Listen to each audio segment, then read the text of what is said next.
and weather. Time to figure out what to say. It's time to turn the channel of the Keeler Show today. Why do we always listen? Keeler's always in the know. It makes me want to call him and tell him where to go.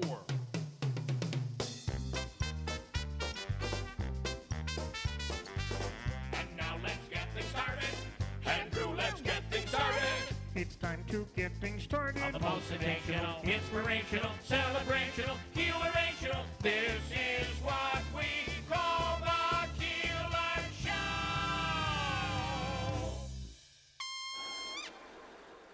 Celebrating 100 years.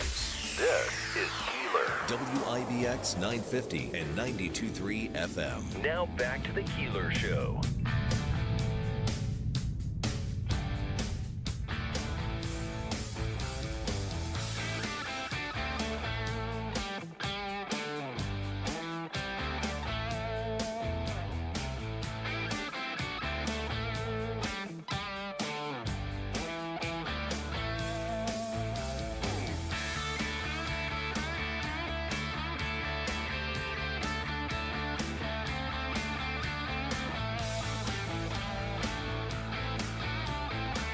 All right. Good morning. We have a bunch of election results to get into and takeaways and all of that.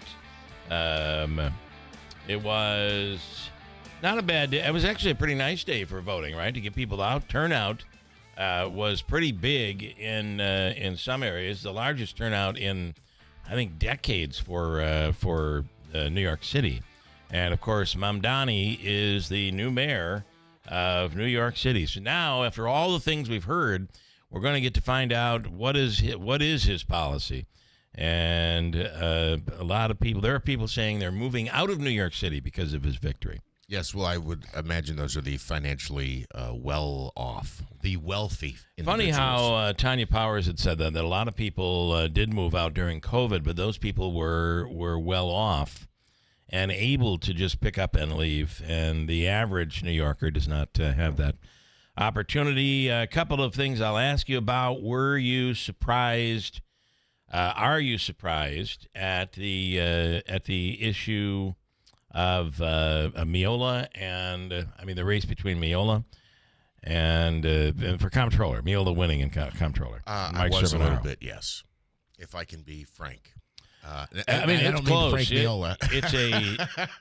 It's a close race, right? I mean, it's still very 300. close. I do think. Is it though? I Hold think on. it's over. I do think it's over. I'm hearing that, and I saw. Let me just see what the current numbers are showing, because of the middle of the night, all the votes were not in as of yet, and right, when I went to bed, now it's all in. So it's over now. And how many? It is official. I believe, unofficially official, but it says here 51 of 51 districts reporting in. You still do have absentees and things like that, but I don't think he's making up 300. Could still come in. He's got to make up 300. 2906 to 2603. Miola looks like he is the next comptroller for the city of Utica. I have to tell you, we're not gonna charge tax. No more taxes. There's no reason to. That resonates with people when they looked at a pretty high tax increase, almost a double-digit tax increase. Yes, and I do have to say, when we had them both in, this is why it was kind of a surprise to me. And you can go back and listen to this audio, and I don't think I'm mischaracterizing it. We asked Mike Sermonaro what his qualifications were. He talked about he works in the comptroller's office now, and he had been a previous controller for 2 years before. When we asked Frank's answer was, well, when my friends get into some financial problems, they come to me and they say, what can I do? And we make a financial plan. I didn't really think that carried the weight of qualification. However, the comptroller isn't the one actually crunching the numbers in that office. That's not how it works. To be fair, Bill Morehouse and Jim Zecca, the last two who ran for the office, were not CPAs or qualified. Correct. It's, you're overseeing. It's a political CPAs, position, correct. So I also have to say Utica Council at large, Jack LaMedico. How about Heather Wazlewski getting the most votes, 3158 to Jack LaMedico's 2989, and Samantha Colosimo Testa at 2608. So those are your three winners, 2 Democrats and a Republican. You know, I do want to say one thing, and Beth, feel free to, I got to get your mic up. I'd rather have you over here, but we'll do that afterwards. Okay. Feel free to pipe in on this. Every time I talk to somebody about Heather Waslewski, they say, oh, crazy as a hoot owl. Really? But every time we have interviewed her, crazy, cuckoo. Yep. Oh, yeah. Listen, she comes off good, but crazy. She's crazier than Katie Aiello. That was always the defense that I heard from people. So you're obviously talking to Republicans there. Probably, yeah. But every time we've spoken to her, she seems quite normal to me. What does that say about you then, Bill? Apparently, I'm the. See, I wasn't going to go one. there. I wasn't going to go there. It must be me, the crazy one. I think she seems constructive and normal. Although, you know, I do think they've told me some of these things we hear from people and we didn't see with our own eyes, but that she's supported Katie Aiello with the alleyway and some of the other craziness. Speaking of Katie Aiello, she had a challenger, Ciro Responti. It was not even close. He had spent a lot of time here on the radio campaigning against her. How many times was he on with us, Davey? Davey? Hold on. Why is this still playing, for God's sakes? It's a good question. How many times was he on with us? Nothing. Nothing. No, he never was. Never. Okay, good. I reached out to him. Yeah, often. Did he right? respond? Did he respond, Dave? Yeah, he did say he would think about it and come on. Then I didn't hear anything But back. he never did. Huh. Yeah. But he loses by about 80 votes, something like that. Oh, I thought it was more than that. I thought she won big. 272 to 88. So it's about 90, 80 some odd votes. So It's about 100 votes. Yeah, almost 200 oh, yeah. votes. Well, almost it is, 200 votes. well, you're right. It's about 200 votes, about 190 votes. 184. Yeah, something like that. But you know, I think is a part. Excuse me. Don't judge us on our math. It's early. There's not enough coffee. Can you? Boy. Did you want to make a point? I just wanted to say I think one of the things that's becoming more and more, at least part of my mindset with people who vote is, all right, what we're doing isn't working. Let's try something different. And as long It's as like the Jets front office. It's like the Jets front office. Every 2 years, good. they okay, throw let's throw out this playbook. They throw out the baby with the bathwater. Amazon's got a new one. Let's try that one. And now the question is, will the Democrats, so nationally, big night for the Democrats, rough night for President Trump, although he tried to stay clear of some of these races, it's still, these are candidates who were obviously Republicans, and they tied them to President Trump. And I do think that one of the issues, and, you know, feel free to, instead of calling and yelling at me, just look in the mirror and yell at yourself, because this is what happens. Is I think it's a pendulum thing, and I talk about the pendulum so often. Yeah. When the pendulum extent, you're swings, right. and when you take it and you like push it a little further because you feel emboldened, this is what happens. So I have two thoughts on it. Number one, huge night for Democrats, and the question is, do Republicans realize you're right back into campaigning? Yep. Davey, phones are ringing in there, man. Right back into campaigning. For the midterms next year. So do you take a proper lesson from that and learn? I think the Trump has done a tremendous job on closing the border. It's something nobody else was able to do. But I got to tell you, the visuals and getting out murderers and rapists, people who are not citizens of the country. I think that's really important, and a good job has been done. However, I think it's been taken too far. We're getting agricultural people ripped out of the country. Correct. There are stories of people who just disagree being taken out of the country, and visuals of mothers being dragged from their children as they're bringing them to school. We're going too far, and I think that is part of that's the visual that a lot of people I think have. On the other hand, and we'll see what Ryan Schmelz thinks of this. On the other hand, do Democrats act like the Buffalo Bills? Well, I got to tell you, Our tight ends did a really good job in the game the other night against the Chiefs. I don't think we need to add any more players, so we're just going to sit here and be confident that we've got everybody we need. I wonder if the Democrats take it too far and begin to say, see, the pendulum has swung back, and then become completely, even further unreasonable when it comes to negotiating, and even less gets done. So, because that will hurt them in the midterms. But politicians tend to just go too far with their quote-unquote extremes mandates. in either direction. I don't care what Either color direction. jersey you're wearing are bad. Yep, I agree, and that's to both sides. How about governing for America for a change? And I do think there's some movement when it comes to reopening the government. Let's see what Ryan Schmelz has to say, at least based on the reporting I've been following from Ryan. There is a crack in the foundation of. That's a bad way of putting it. Will you explain it, Ryan? It looks like there may be some movement. Do I have him here? I cannot hear anything. Let's see. What are we doing wrong here? Ryan, there we go. How about now? There we go. Okay, gotcha. Yeah, I was about to say, why does it sound like you're 20 million feet away? Yeah, really weird. Well, do you want to get into last night first? Yes, please. Yeah. A lot of things to take away. I think you bring up a good point, which is, Democrats are certainly taking a victory lap. And, you could argue that they probably should because they did, in fact, win. Be careful. Yeah, exactly, especially when these were races that they probably should have won, at least, New Jersey, definitely, obviously New York City. When's the last time they've elected a Republican? Right. And all that, and especially when, there's still a lot of debate and the party wasn't even unified around the mayoral candidate in New York City. Mm-hmm. But at the same time with Virginia, that was a pretty rough loss for Republicans. Yeah, I mean, you certainly, I think that Republicans will say Winsome Earl-Sears was not a good candidate in Virginia, but she was an incumbent lieutenant governor, and this is considered to be a flip. That governor's mansion's going from red to blue now. And Democrats won just about every other race. I mean, it was a complete sweep in Virginia. Lieutenant Governor Jay Jones won despite the national controversy surrounding his campaign and the violent text messages that he sent in the past. He was able to pull off a win and beat an incumbent, mind you, too. And then plus the House of Delegates race was a mess there, too, for Republicans. I think that's probably the one place where Democrats can say, okay, yes, it's a big victory. That could be a indictment on Trump, but keep in mind too, Virginia is a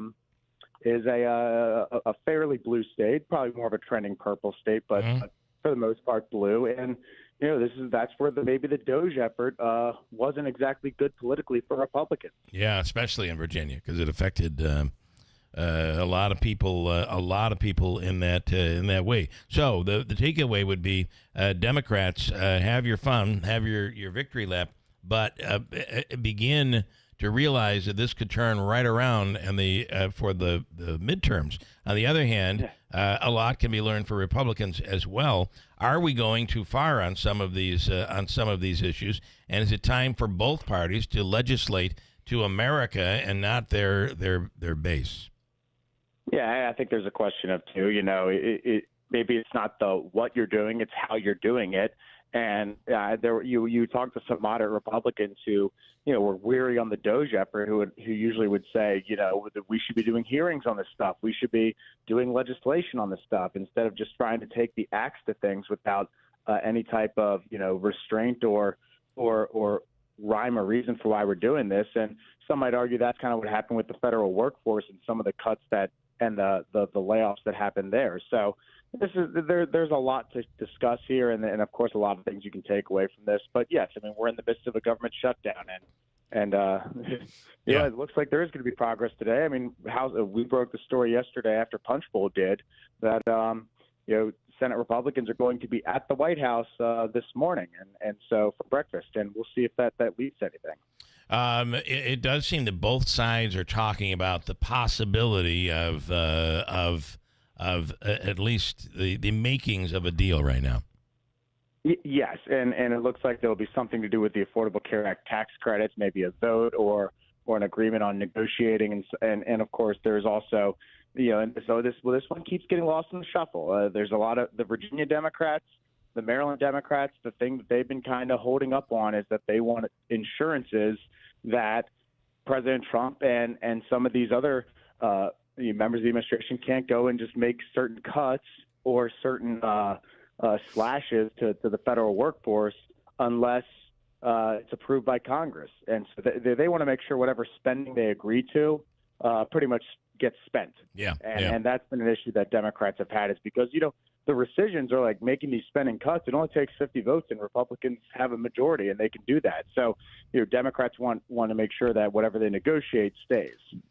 All right, so we'll see what today brings. I got to tell you that it's visuals like that UPS plane exploding, and it was loaded with jet fuel, so it looked. Obviously, it was lethal and looked so bad. I mean, you cannot help but look at that and say, boy, I hope that's not going to be a passenger flight next, with all of the stress being put on air traffic right now. No, certainly. I mean, you saw, I don't know which outlet it was, but they had an anonymous quote from a Senate aide pretty much saying it's going to take planes falling out of the sky for us to reopen the government. And that was a pretty surreal line for somebody to say. Yeah, no doubt about it. So, okay, you want to add anything on the trade deadline? Anything that hits you, strikes you? Oh gosh. Yesterday was a busy I'll day. tell you, Ryan. I thought I had a nice little quip here earlier this morning. We were talking about politics and how people sometimes after 2 years just vote out one side. They might have voted Republican 1 year, and then 2 years later they vote Democrat. And I said it was very reminiscent of the Jets front office. Every 2 years they throw out the baby with the bathwater and start over again. And here's the thing about that. I would say, considering that it's a lost season, it's a new GM. They want to build the roster the way they want to, and all that stuff. A lot of the moves yesterday, you could say they're really good. I mean, 2 first-round picks for a cornerback, and you get his contract offloaded. It was a pretty hefty contract. He's a great player, elite player. Still, I think that's good compensation. Getting 2 first-round picks for anybody who's not a quarterback is usually pretty good. And then getting Quinnen Williams and that a first-round pick for him was huge. The Jets always make good moves. Whenever they draft somebody, you're like, oh, that was a good pick and a good value. And they get good trades like the one you saw yesterday. And you always like what they're doing, but it's like just some reason it never works out. So the Jets are kind of just a weird franchise in that regard, where kind of they're known as the place where careers go to die right now. So the Jets will have 2 first-round picks the next draft so far, two first-round picks and 2 second-round picks. And then in 2027, they have 3 first-rounders. And do you know what that's all going to lead to, Ryan? A very dramatic butt fumble. I can't wait to see how they waste these picks. Well, I got to say, when you take a look at how well Aaron Rodgers has done this year, with a strong offensive line, with a good defense, Zach Wilson, not Zach Wilson. Sam Darnold. Yeah, guys who can catch the ball. Geno Smith. Then that's where the Jets stopped short. They did not build a complete team. I stopped short. Yeah. So you may very well be. And all the draft capital, all the money they spent on the offensive line, and they cannot fix that to save their lives. It's kind of like just wild. Even you take somebody like Mekhi Becton, who was one of their first round picks. I think he was a top 10 left tackle that they drafted, and he hasn't worked out as a tackle anywhere else, but he goes to Philly, plays guard, and plays it at a very high level. So it's little things like that you notice. I think we need a new jingle to open up Ryan's segment here and there. It's like he talks sports, he talks politics. He's Ryan Schmelz. Ryan Schmelz. Yeah. Oh, yeah. I'll try not to be the one that sings it, though. So, all right, Ryan, thank you. We'll see what today brings. Yeah, we will. All right. Thanks, guys. Have a great day. Ryan Schmelz with Fox News Radio. Very interesting. I do want to talk about a few others that are pretty big. Did we walk away? I could not remember who was from here. I went into the voting booth last night saying, all right, speaking to my wife, she's like, I don't know who to vote for when it comes to these judicial candidates. And I'm like, well, I think we should stay with the local people, whether they're Democrat or Republican, try to keep the local people here locally. And then we were faced with the ballot. And she's like, okay, which ones are local? And I'm like, I know that Snyder is local because we had a conversation about me having a teacher named Snyder, and she's not related, but she is related to the people who do the fuel in Newport, so local. And then going through everybody else, Amoroso, local, but it was tough to figure out who were the local people. But Amoroso, the uncle and Snyder. niece, weren't they local? The uncle and niece were local. The uncle didn't win. Okay. But the niece did. Okay. So we'll get into that race as well coming up. I'm picturing you and your wife in the voting booth, like cheating on a test. He was local. He wasn't local. They do post it outside, so you can look at the ballot outside. And you can also go online and look at your sample ballot. Which one did you circle? Yeah, it could have been like that, but luckily it wasn't. Hold tight. We'll talk about all of it. You want to bop in on any of this, 315-736-0186. I have to make a point on Utica politics, and I want your takes because I think this is a very good one, especially if you're looking to get involved. Number one. Number two is the gas stove and furnaces legislation. We've been talking about that lately. Yes. I have the answer for you. And I have a comment here from Easy and Alien. He's upset with you. We'll get to it. It's all coming up. It's all worth sticking around for. Easy and Alien's always upset. I also want to speak about the Gene Wedemeyer. I believe I'm saying that right. Gene Wedemeyer versus Harmony Speciale. She's a bundle of oh my God right now, and I don't know how else to refer to it. Right. And Robert Hullum, Bob Hullum, who was the one who got into all of the, it was the drug paraphernalia. There was the 6-pack of beer in the car.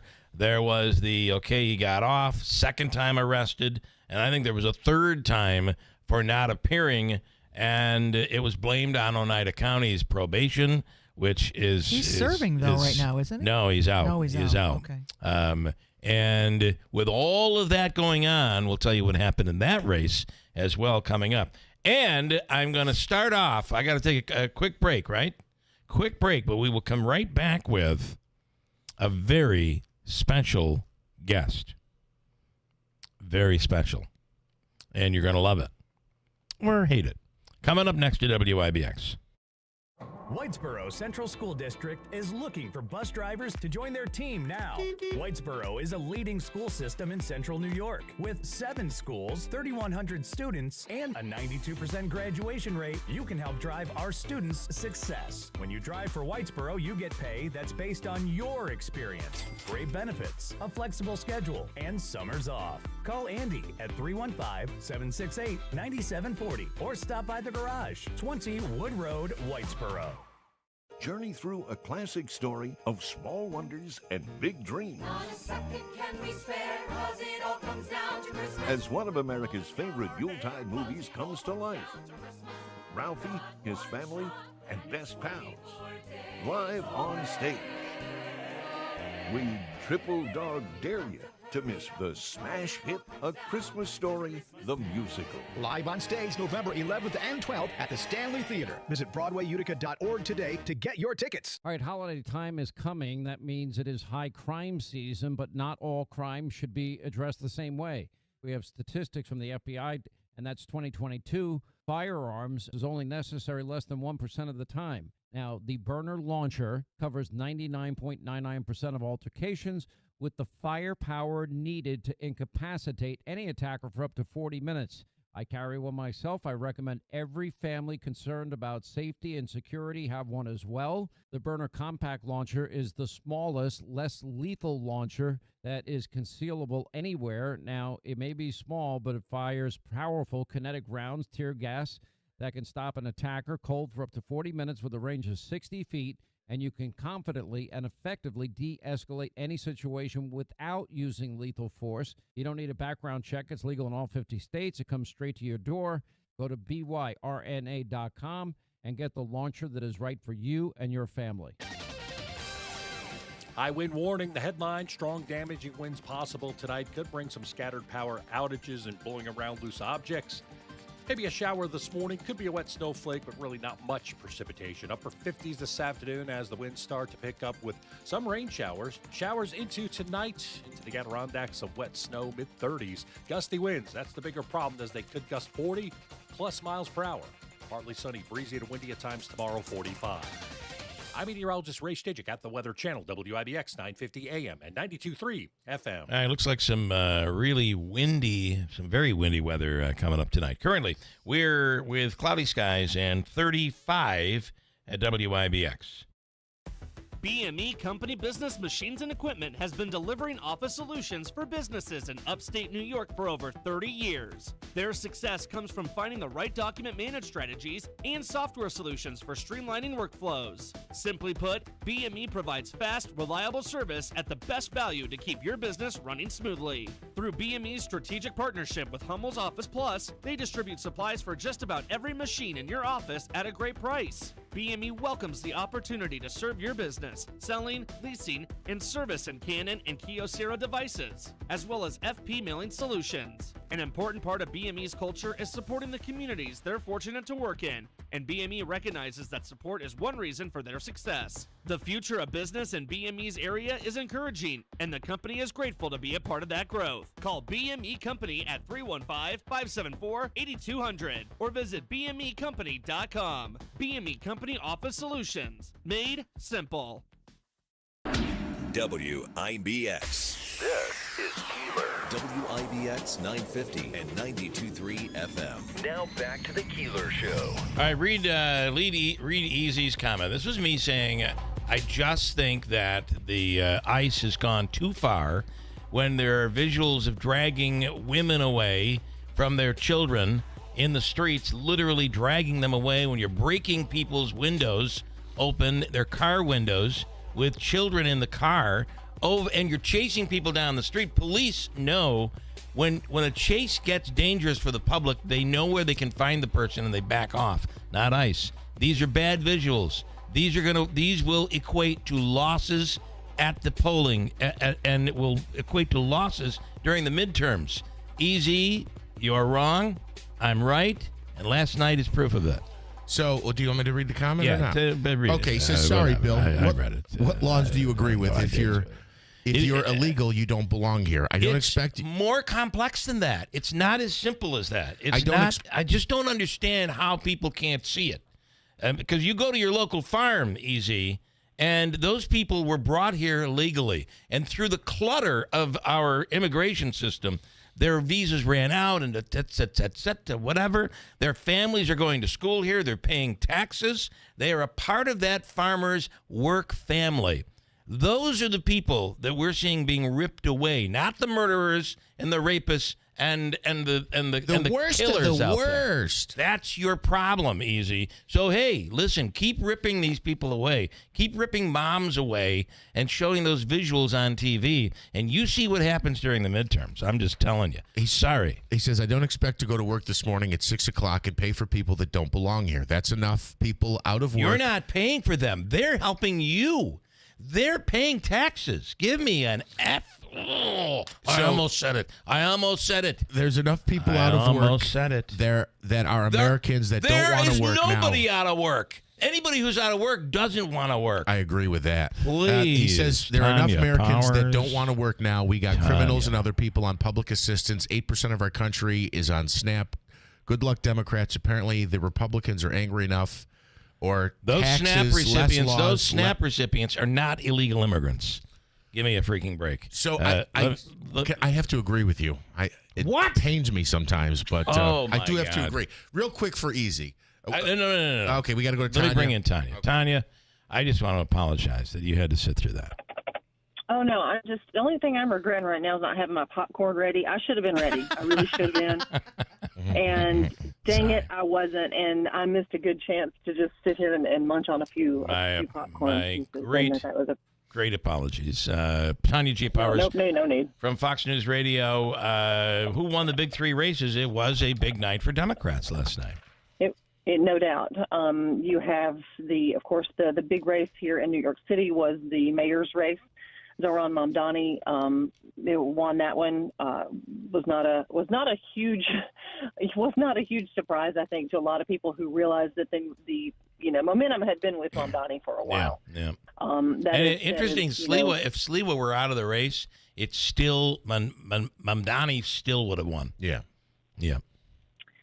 Oh, yeah. Yeah, absolutely. And that is actually what our Fox News voter poll turned up as well, that even if it had just been a head-to-head race between Mamdani and Cuomo, they would have still broken for Mamdani, according to the polling that we did. This also showed us now that we surveyed about more than 4,700 registered voters in the city. That poll started a few days ago and ended last night after the election. So it encompassed the election day as well. And it found that 3/4 of voters under age 30 voted for Mamdani, while older voters, namely seniors, broke for Cuomo by double digits. And especially the Jewish population, Cuomo won by a landslide. Obviously, Mamdani being a Muslim and some of the comments that he's made, the Jewish population seemed to be they rallied and it's interesting overwhelmingly voted for Cuomo. Tanya, I want to say it's interesting because wasn't polling going into it saying he was winning the majority of even Jewish voters? Mamdani, no. There had been not a majority, in but advance. There had been a lot of Jewish voters who had gone out and supported him. Yeah, they had gone out to rally for him. Well, the numbers didn't show that last night. So, yeah. Yeah. Well, I mean, when you, like I said, our voter poll, I know that the Jewish voters went for Cuomo like 2-1, I think it was. Yeah. But yeah, so that's kind of the situation. Those younger voters. The other thing that I think is really telling about this is were they voting for Mamdani or against his opponents? And according to the voter poll that we had, voter excitement for him was pretty decisive because most of his supporters said their vote was for him rather than against their opponents. Cuomo voters were split. He is I have to tell you, especially among young people, he's a rock star. Like they fell in love with this guy. Now, how will they feel after a year of his policies? I guess we will find out. But and then Virginia and New Jersey, both big nights for Democrats. It was, and one of those is very telling. I want to zero in on the Virginia governor's race because you were talking about the midterms and what effect this might have, and these are seen especially this Virginia race is seen as, kind of a bellwether, so to speak, because it's the first time voters go to the polls after the new president takes office, and that's the case in whatever year we're talking about, not just Trump. Obviously, Trump was undoubtedly a factor in the race, even though he was not on the ballot. Our polling found that close to 6 in 10 Virginia voters disapproved of the job he's doing. When you look at those who strongly disapprove of Trump's job performance, 97% of those Virginia voters backed Abigail Spanberger, the Democrat. Wow. Let's be honest. This was about sexism, racism, misogyny, wasn't it?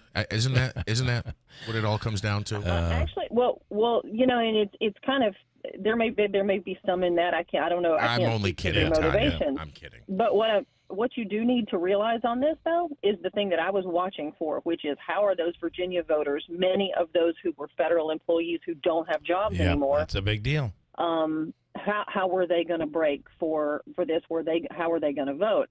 And 2/3 of the Spanberger supporters that we polled said their vote was expressly to show opposition to the president. Yeah. That's the piece of this that I want people to understand is, she was, Spanberger was elected. She's a Democrat. She's, made history becoming the first woman to lead the Commonwealth.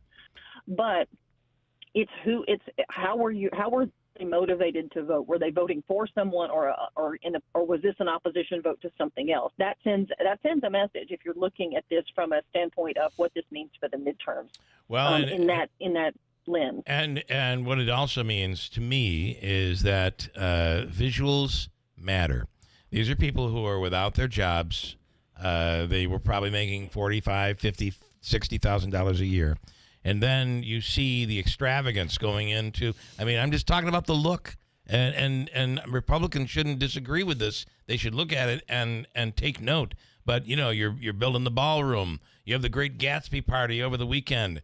The grandson of the president is wearing a costume made out of looks like $100 bill. And all of a sudden, it was a laughing in the face of these people. And they're saying, my $50,000 job was breaking the budget, but you can spend all of this money on these other things. And I don't care if you have donors that are paying for this stuff, and it's not coming from the taxpayer. The visual matters. And in this night, in this election day, Tanya, I think the visual did matter for these people. Yeah. I do too. That's one of the things that we've seen over and over. The Democrats, like you said, had a good night. Mikey Sherrill in New Jersey defeated the Republican there. She will be the New Jersey governor. Did very well with women. There was a 20-point gender gap in that race between Sherrill and Chitterelli. Even in Mississippi, I mean, you had the Mississippi Democrats broke the Republican Senate supermajority. They flipped, 3 of the seats?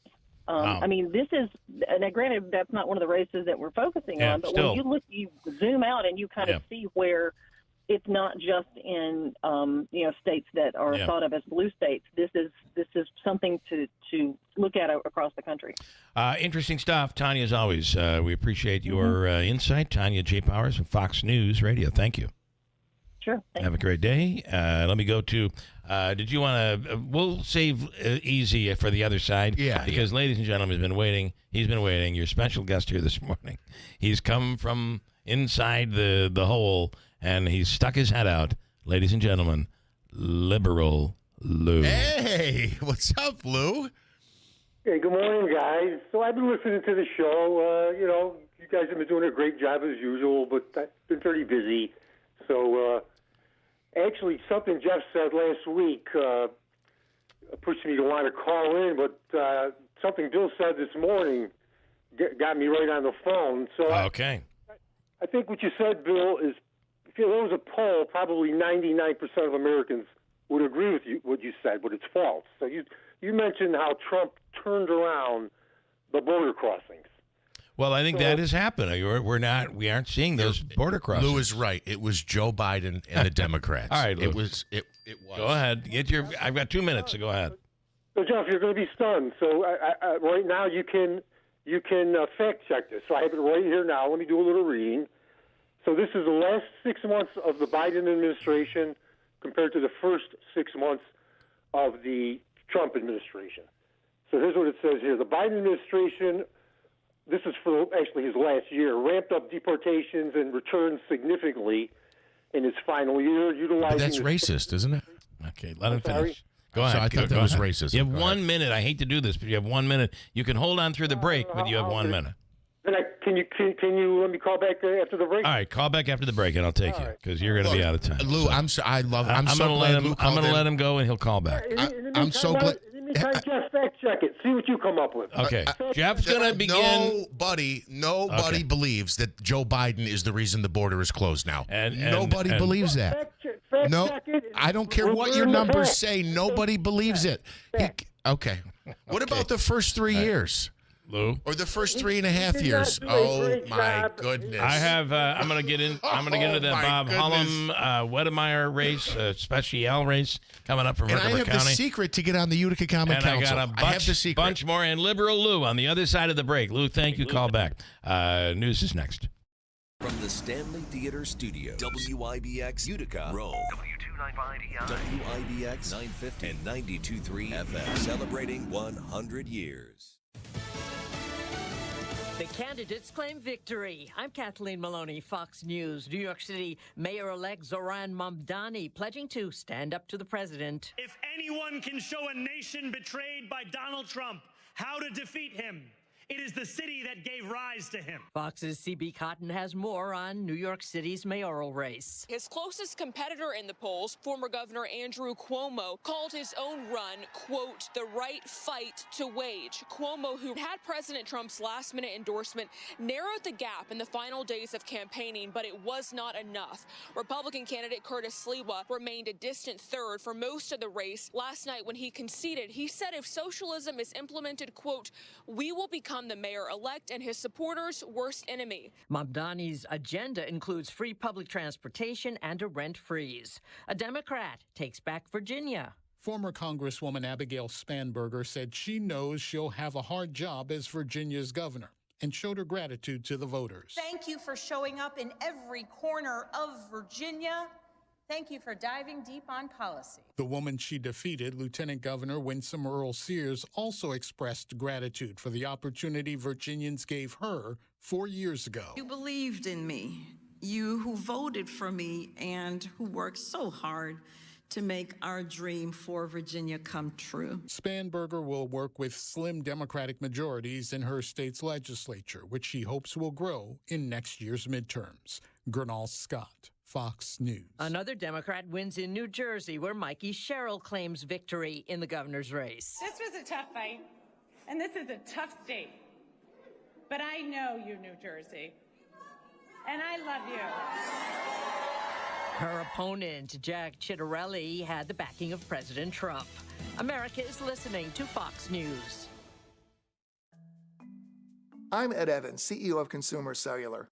Ever wonder why the big wireless companies want you on an unlimited plan? It's because they need you to help cover the cost of the 20-somethings who are using a lot of data every month. Fact is, according to the latest research studies, most people 50 and up, like me, only use 12 gigs or less each month. Don't get bamboozled by big wireless. At Consumer Cellular, pick what suits your needs. Whether it's 1 gig, 5, 10, or unlimited, the point is, pay for exactly what you need and nothing more. We use the same towers as the big guys, but since we don't own and maintain them, we can pass the savings on to you. Our plans start at just $20 a month, and you'll get the best customer service in the business. I want to invite you to join the millions of people who choose something better than big wireless. Because if you're not using all that data, you're probably getting used. Call 1-888-FREEDOM or visit consumercellular.com/facts. Plans include $5 credit for auto pay and e-billing. See site for additional facts. A federal judge could make a decision today about accusations of terrible living conditions at an ICE facility in Illinois. Fox 32 Chicago's Casey Cronus with the details. After listening to the allegations, the federal judge hearing this case called the treatment inhuman. No working showers, clogged toilets, crowded and cold rooms, and the same ham sandwich for every meal. That's just some of what men and women who have spent the night in Broadview describe. They say they often had to sleep sitting up in plastic chairs or on the floor, and one man says bright lights were on around the clock. At least 2 attorneys representing clients who are part of this lawsuit also testified, saying it was virtually impossible to get in touch with them. The Department of Homeland Security denies the accusations and claims the descriptions are exaggerated. Russia issuing an ultimatum to Ukrainian troops trying to defend a key city. Surrender or die. Pokrovsk has been the center of a months-long battle. The so-called gateway to the Donetsk region is strategically crucial. Now Russian forces are tightening their grip. They've told Ukrainian soldiers they should surrender to save their own lives. Russia has used pincer movements to almost encircle Ukrainian forces in Pokrovsk and another city, Kupiansk. Small, highly mobile units and drones have caused chaos behind Ukrainian lines. Ukrainian President Volodymyr Zelensky says he recently visited troops in Pokrovsk and claims Russia has had no success. Jonathan Savage, Fox News. Another deadly strike on a boat suspected of carrying drugs in the Eastern Pacific. Secretary of War Pete Hegseth announcing that 2 people were killed aboard the vessel. At least 66 people have been killed in 16 strikes ordered by the Trump administration in South American waters. I'm Kathleen Maloney. This is Fox News.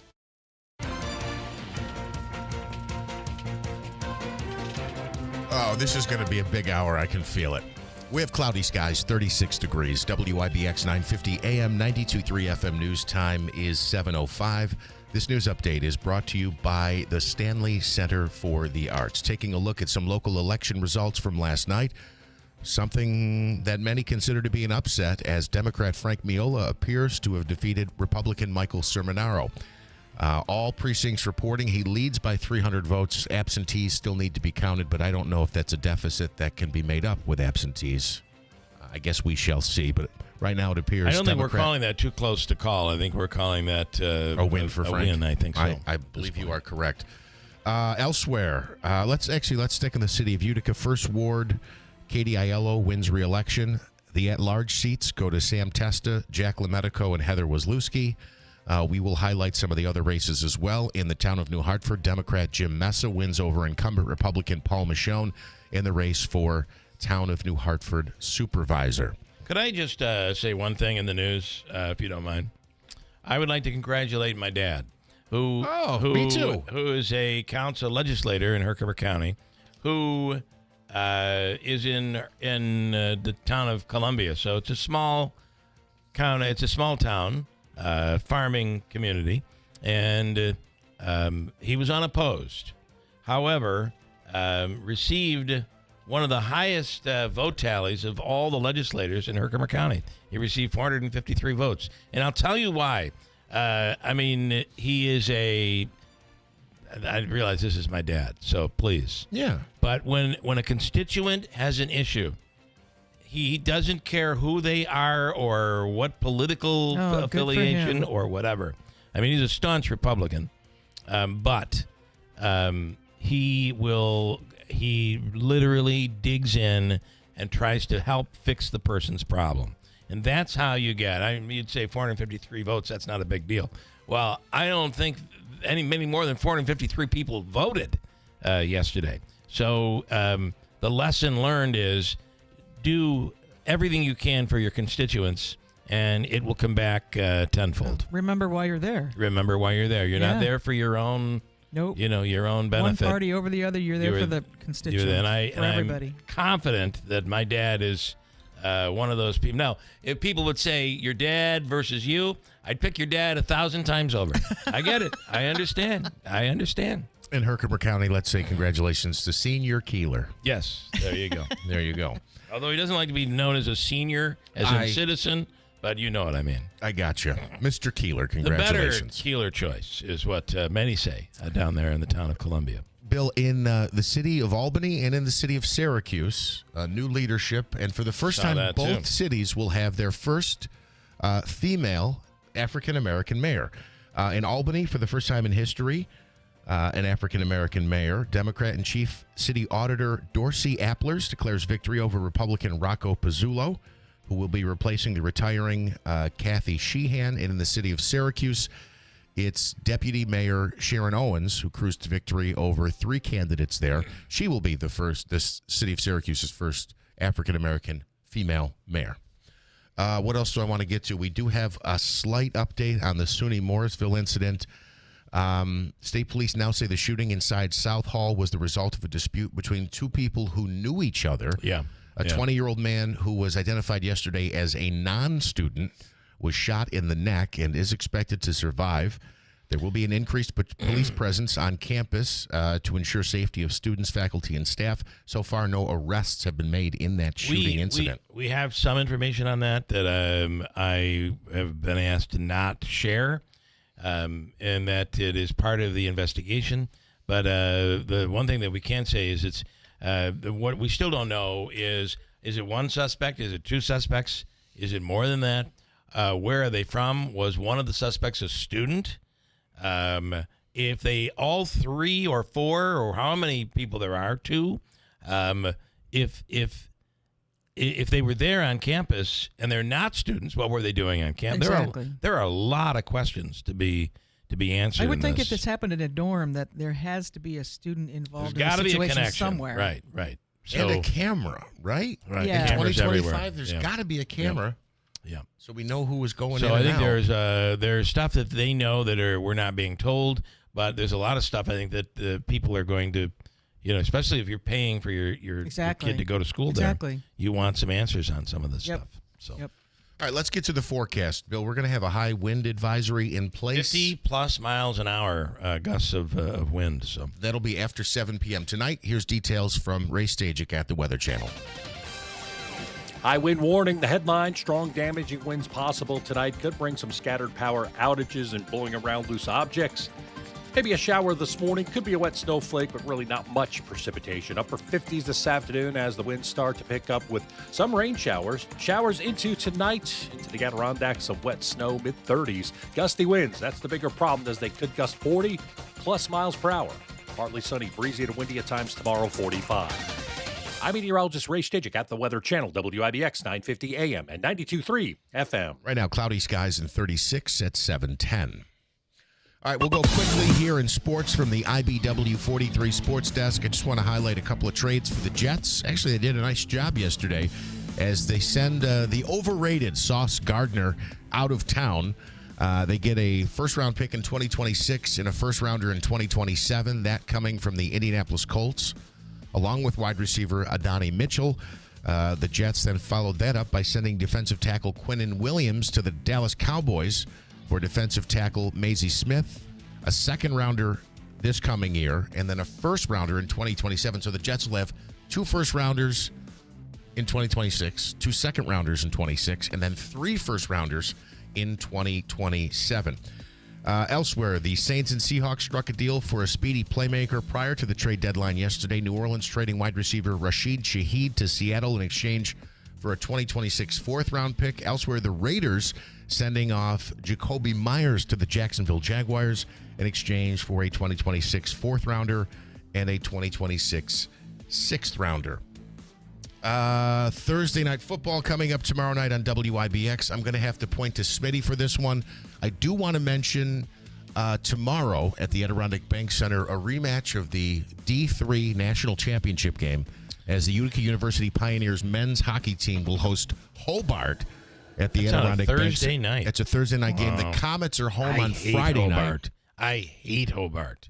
After last year, I hate them. Hobart will then host the Pioneers on Saturday night in Geneva. My daughter so it's was a like, home and home, but Thursday, Saturday. I want to go to Hobart. I'm like, oh, no. Are you serious? No. I didn't think so. It's the Raiders. It's a good school, but I hate their hockey team. It's the Raiders and Broncos tomorrow Yes, night. that's correct. Raiders and Broncos tomorrow night just kick off Week 10. And they're fans. I sat next to a Hobart fan and got really kind of a bit on the heated side. And not with me, because I tend to keep my mouth shut unless I'm on the radio. The people next to him, they were fighting back and arguing back and forth. And the guy was loud and gloated afterwards to the people. I hate that crap. Like right in their face. Yeah. And faces. And I hate that. Okay. So no Hobart. So Hobart in Utica at the Adirondack Bank Center, a rematch of the D3 National Championship game. That's tomorrow at the Adirondack Bank Center. Friday, it'll be the Comets at home looking to build off that first win of the season. They have won their first game. Okay, quickly, the Herkimer County Legislative District number 8, that covers German Flats. John Brzezinski. I congratulate John Brzezinski, who got 74% of the vote. That's not what I was looking for. I'm looking for in German Flats. That's district number 4, actually. And in the voting, and it looks like other than any absentees, they're saying, but although they say 100% of the absentees are in, military absentees could still come in. Absentee ballots, as long as they're dated, at least by Election Day, they have like 2 weeks, I think, to come in, something like that. Nonetheless, Robert Hullum, who had his issues, and then ultimately spent time in jail. Harmony Speciale, who made her way from the Oneida County Legislature to trying to get elected onto the Herkimer County Legislature. Mm-hmm. She was running in this race. And Gene A. Wedemeyer Jr., don't know him, but I certainly know the other two. And here's the final. First place, Gene Wedemeyer Jr. with 288 votes. Second place, Harmony Speciale with 57 votes. And third place, Bob Hullum. So how many did he get? 41. Formerly the chairman of the Herkimer County Legislature. So that ends that tenure. And I know Bob quite well and wish him the best as he's had a very difficult couple of years here.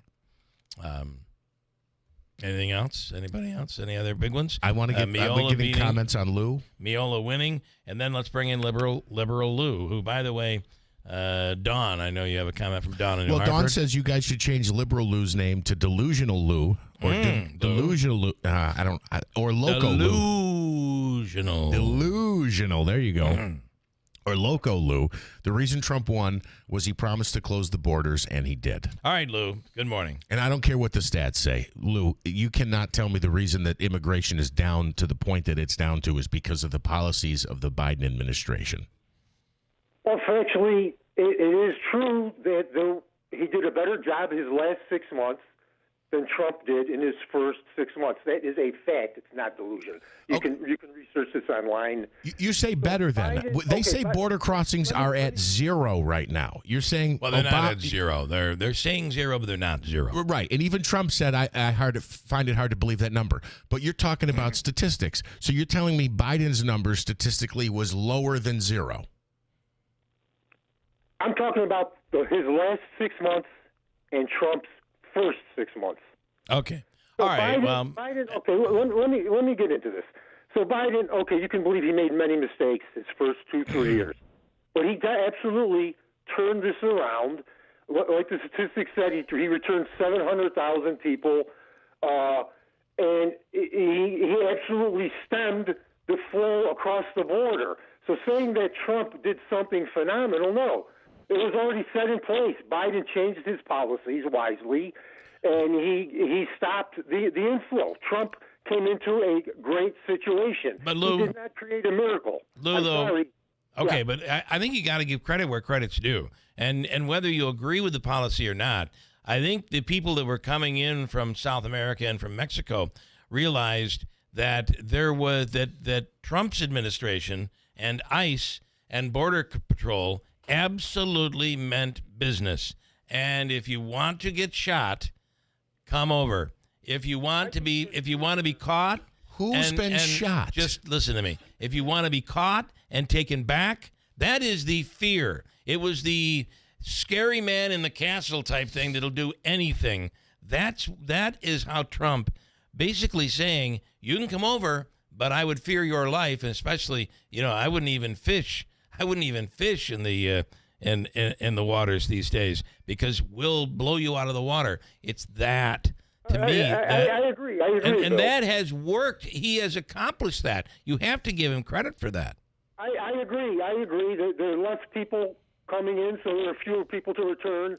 But the point remains, Biden did a great job. But here's the reason Trump gets an F on the border. Well, I think Biden gets an F on the border, but I do think that the changes, and hear me out, the changes Biden was making, those changes that were being made because there was a big election coming up, and immigration was a part of the issue, and he was trying to do and play catch up. I'm sorry, that's that. Well, of course, but he made the changes. So okay, all he right. gets an F.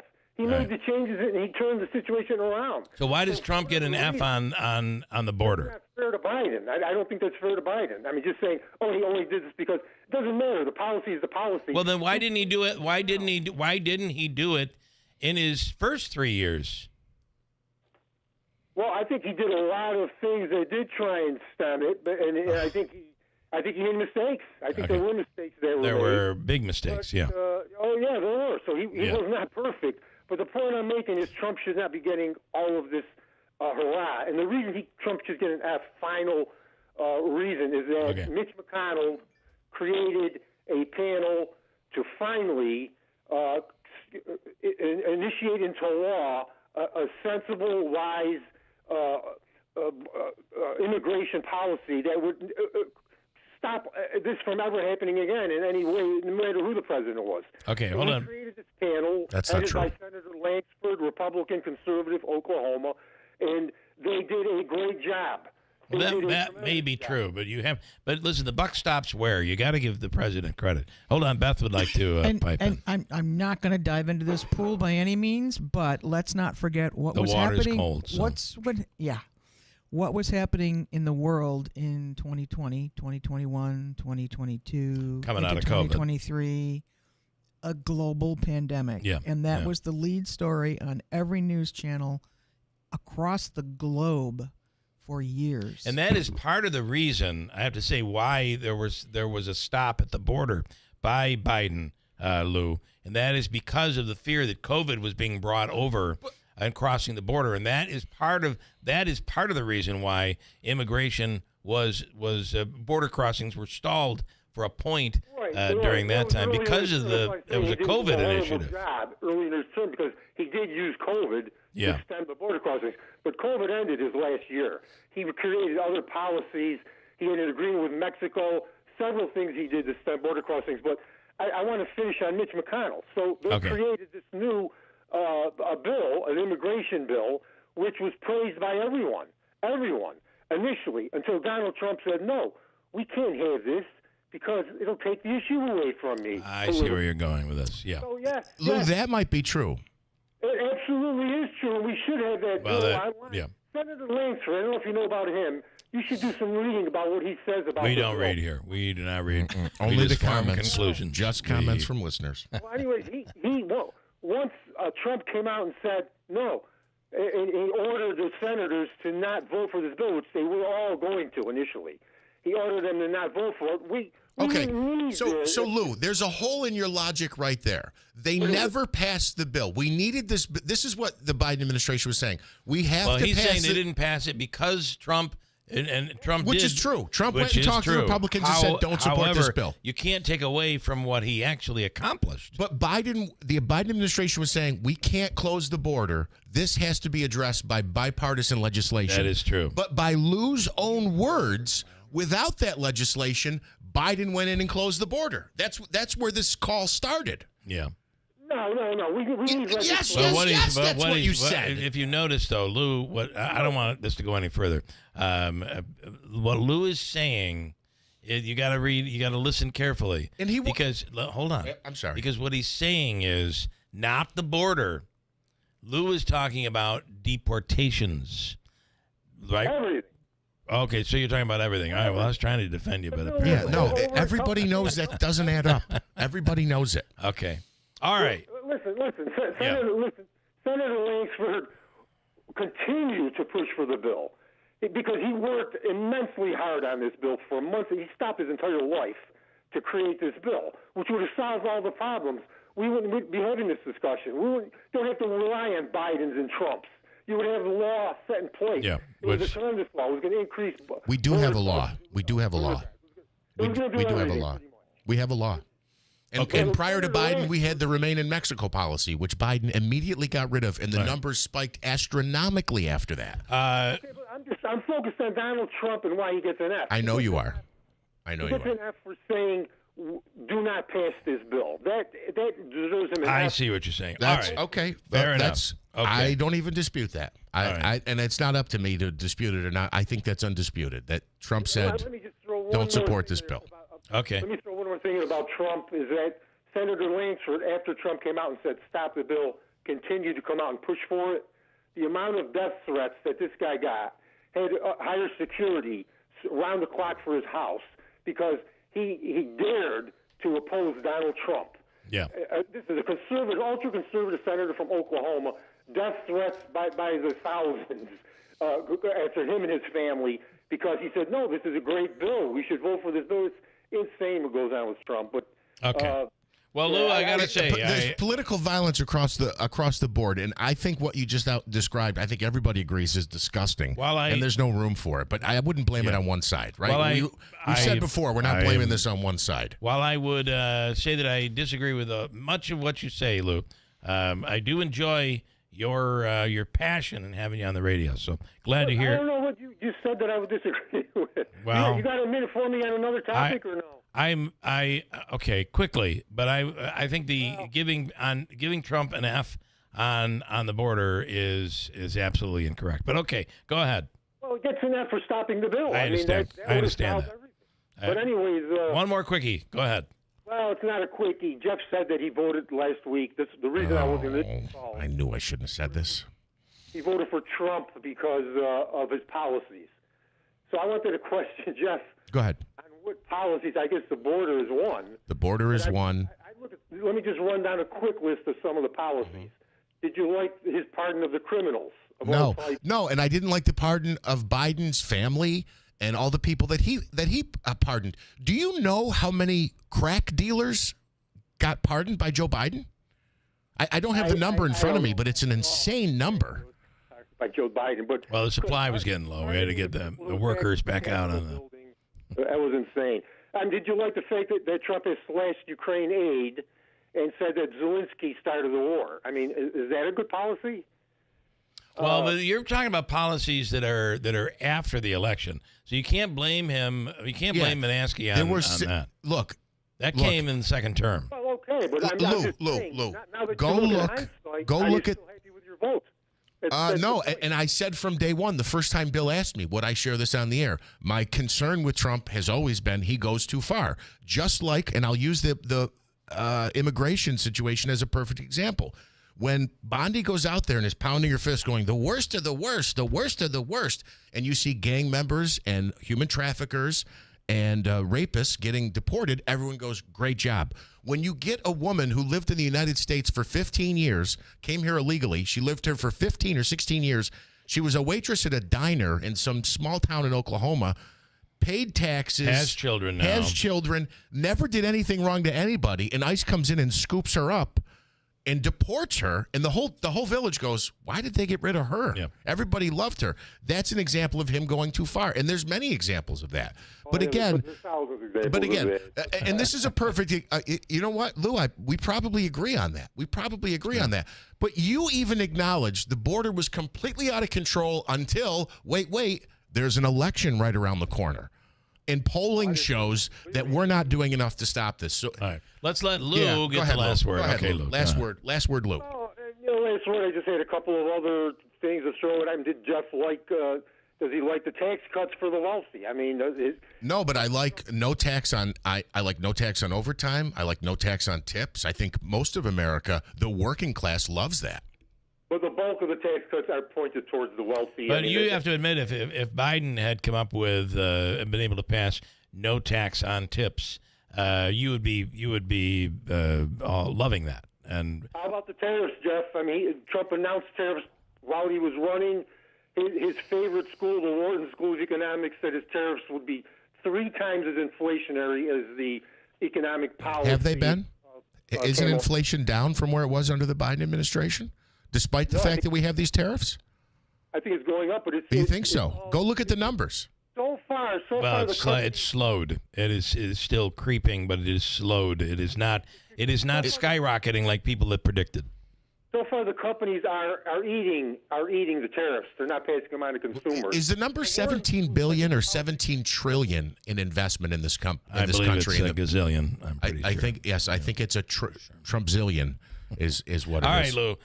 Listen, we do appreciate. All right, Paul. It's not about agreeing; it's about appreciating your opinion. It's about a good argument, is what it's about. And Manansky loves to argue; he really likes it. Jeff, I got a bunch more. If you want me to call back, I got a bunch more policies I'd like to have you respond. We're here every single day. Every day. We'll see you on another day, Lou. Thank you. So good to hear from Lou, though. I actually have a great day. Thank you. Had thought ever since I returned that I was kind of missing his voice and hoped I would hear from him soon. And I'm glad he got to call in. We do have John Zogby's take on the outcome of the New York City mayor's race, New Jersey. Dick Cheney passing away yesterday. That was big news. And also Virginia, the race in Virginia, and we'll speak with John on that. Micah's free money question of the day this morning, Davy. We're this morning looking for how much? Can you hear me? How much money are we looking at there, Davy? $200. And we'll do the free money question coming up in about 7 minutes or so. Manansky will have an update on the news. I got to make a point on the first ward at some point. We're going to find somebody else to come in and argue with Jeff here this morning. It's going to be exciting. I just have one thing to say. How about those Mets? Oh, you would Let's really segue. depress us. Let's segue. That's a depressing statement. Quickly on the first ward. Is that Katie Aiello's? It's Katie Aiello's ward. She won. She did. And I've said this multiple times before, and if you go back in history, you can check this out. The loser in South Utica will have 2 to 3 times more votes than the winner in the first ward. The loser in North Utica will have 2 to 3 times more votes than the winner in the first ward. It takes about 300 to 500 votes to get elected there in the first ward. And it's just an observation. Whereas opposed to South Utica, you can get 1,100 votes and lose. Well, there's 13 not a lot to of 11. residents in the first That's ward. true. It's a very heavy business district. Which but is if you what I only think- have to change 300 minds, it's a lot more attainable. This is the complaint that Nancy Ford made, who has a business down there. Business owners, she said, should have, because really her being elected in that district affects business owners more than it does residents, because there aren't many residents who actually live in that first ward. So she had proposed, why can't business owners vote? Well, in that regard, if that were true, then residency for Katie Aiello, because she had a coffee shop over there, would be right. Also, what would that entitle you to vote twice? So you vote in your business district I and don't then your think, home I district? think she was making a that's facetious point. It is true. There's a lot of businesses, but not a lot of residents down there. But and you see this time and time again. She won with 270 votes. The loser in South Utica and in North Utica got almost 500, I think. But she won. She did win. Absolutely, she won. She will remain on the council for more joy and happiness and more videos. More videos. I'll bet. All right, coming up, Manaski updates the news here on WIBX. You're listening to Leaf Filter Radio, and the guru of gutter protection himself, Chris Coonahan, is here to take your most pressing leaf-related questions. Hey, everybody, Chris here. I understand we have Ron on the line. Ron, where are you calling from? Uh-oh. Ron, are you calling from a ladder? Well, I was. I wanted to ask Chris what I need to do to get my gutters ready to have leaf filter installed. Oh, Ron, you don't have to do anything. A Leaf Filter Trusted Pro will come out and clean out your gutters, realign and seal your gutters, and install Leaf Filter, America's #1 gutter protection system. So I didn't need to get on this ladder? Ron, Leaf Filter Trusted Pros are in your neighborhood and ready to help. Just visit leaffilter.com/deal to schedule your free gutter inspection and get up to 30% off. Thank goodness. What was that site? To get this special radio offer, go to leaffilter.com/deal for your free gutter inspection today and get up to 30% off. That's leaffilter.com/deal for up to 30% off. leaffilter.com/deal. See representative for warranty details. Oil investments involve a high degree of uncertainty and are only suitable for accredited investors. Actual results may vary. Drill, baby, drill. President Trump has declared a national energy emergency and is making the U.S. oil industry a priority with support for our hardworking oil and gas industry. If you are an SEC accredited investor and qualified to make at least a $100,000 investment, you can deduct nearly 100% of your investment for this tax year. Call 800-696-5531 now and connect directly to Encore Energy. Encore is a major investor and experienced horizontal well operator in its core area of operations. Don't wait. The clock is ticking and time is running out for this write-off for 2025. Call Encore Energy now at 800-696-5531 and find out how your investment will be tax deductible for 2025 with the potential for lucrative cash flow for years to come. Call 800-696-5531. That's 800-696-5531. Mattress Express's legendary Thanksgiving night sale is on 5 p.m. to 10 p.m. Thanksgiving night only. Take your pick. A $1,500 prepaid Visa card, a massage chair, or a 100-inch TV. Thanksgiving night only. All staff working voluntarily.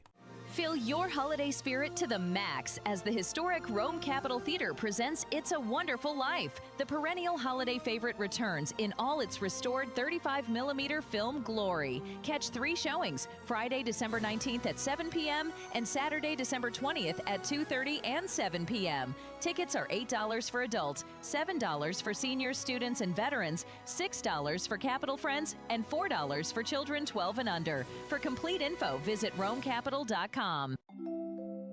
Now that we're getting older, we've been putting more thought into maintaining our health. We knew the water we drink every day could be filled with contaminants, so we called Leaf Home Water Solutions. They came to our home and did a free water test and gave us the analysis right away. We were shocked at what we saw. They found heavy metals like iron and copper. Our own tap water was putting our health at risk, but Leaf Home Water Solutions made it easy to get safer water from every tap and hose. A whole home solution. They have more than 250 product combinations and designed a system that fits our needs and budget. The installation took less than a day. With Leaf Home Water Solutions, our water is safer and healthier. When we drink, when we cook, when we shower, even when we garden. We feel better about our health. Thanks to Leaf Home Water Solutions. Schedule your free home water test today at leafhome.com/free and save 15% on all home water treatment systems. That's leafhome.com/free for your free home water test and 15% off. leafhome.com/free. Hey, Central New York, this is Will Kane of The Will Kane Show, and you can now hear my show every weekday at WIBX. I do things a little differently when I'm behind the microphone because I turn it over to the listeners to learn and really dig into the issues that impact everyday Americans. The Will Kane Show lets you keep ahead of the headlines and understand what's really going on in the world with in-depth discussions from leading experts and the brightest minds. From politics to sports, nothing is off topic. Listen to The Will Kane Show weekdays at 6, only on WIBX 950 AM and 92.3 FM. All right, it's 7:36. Coming up, we'll do Hobica's free money question of the day. Couple of comments from Mike. Everyone who voted yesterday with their Mega Millions numbers lost. Do you know what the jackpot currently is? No. $843 million. It's creeping up to near $1 billion again. If you take the lump sum option, I think it's $315 you get to take home. Yeah, they really take it. they tax the hell out of it. And some would say, he says, I'll take you to lunch. Biden made very few mistakes because he wasn't making many decisions, if any. That's a good point. Okay. Here's Manaski with news on WIBX.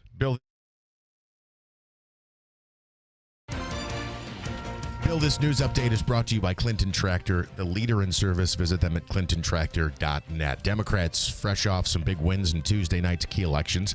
Democratic Socialist Zoran Mamdani will be New York's next mayor. Democrat Abigail Spanberger won the Virginia governor's race, and Democrat Mikey Sherrill won the governor's race in New Jersey.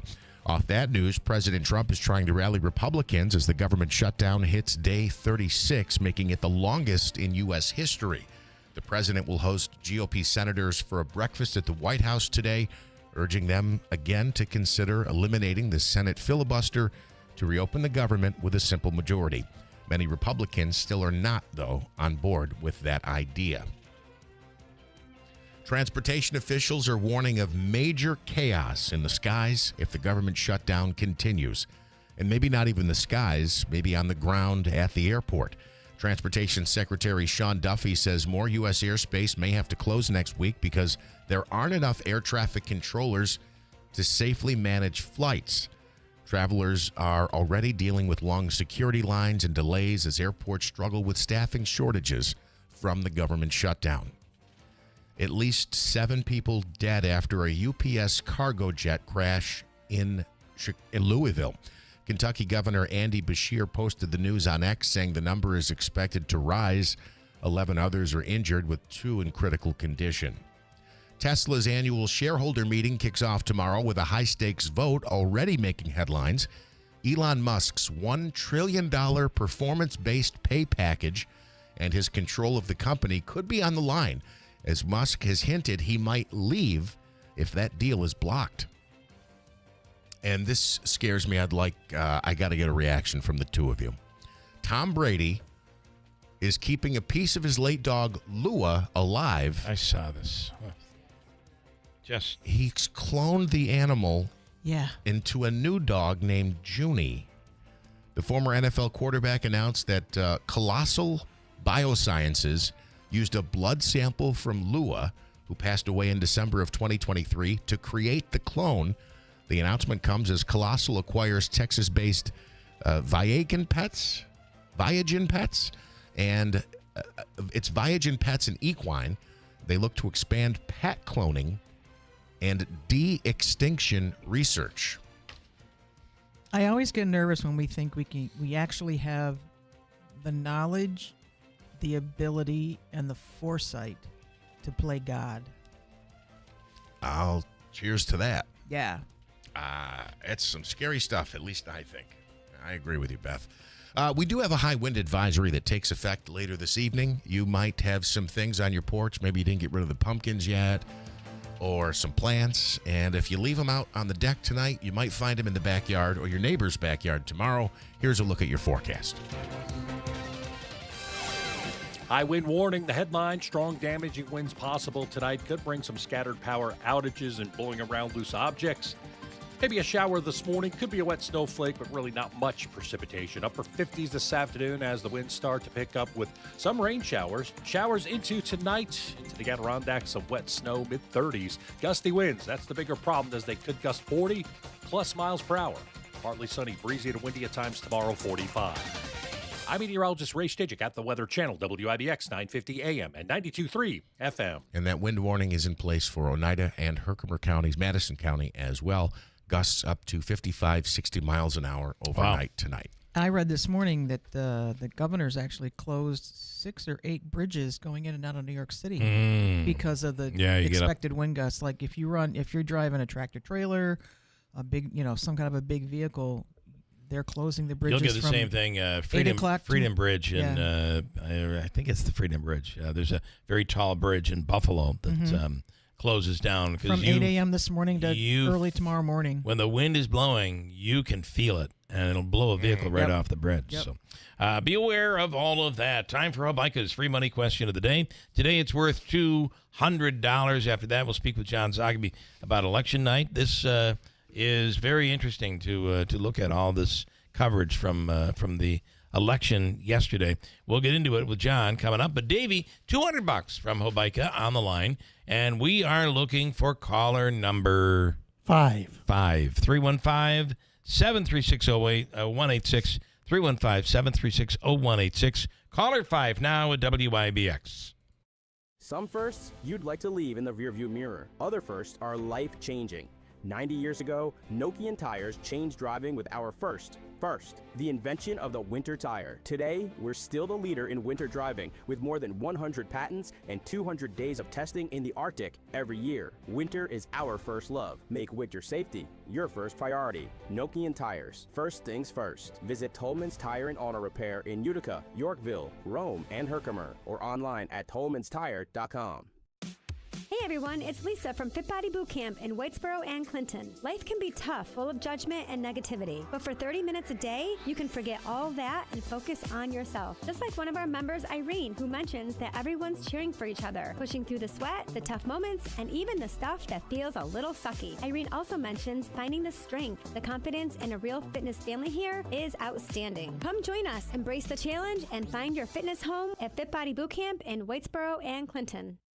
Are you making these 2 deadly mistakes with your emergency food supply? The first mistake is not having an emergency food supply to begin with. The second mistake is buying an emergency food supply, but not having a way to cook the meals in an emergency. That's why My Patriot Supply created the Black Friday Survival Special. It comes with the 4-week food supply, plus $150 worth of free gifts, including everything you need to prepare your emergency meals, like a cook stove, fuel, fire starters, plus a water purifier, bug out bag, and more. It's the complete survival kit your family needs to ride out natural disasters, civil unrest, or worse. Plus, it makes a great Christmas gift, but it's only available through Black Friday. So head over to mypatriotsupply.com to check out everything that's included. With all the uncertainty in the world, disaster preparedness is more important than ever. Go to mypatriotsupply.com and get prepared today. That's mypatriotsupply.com.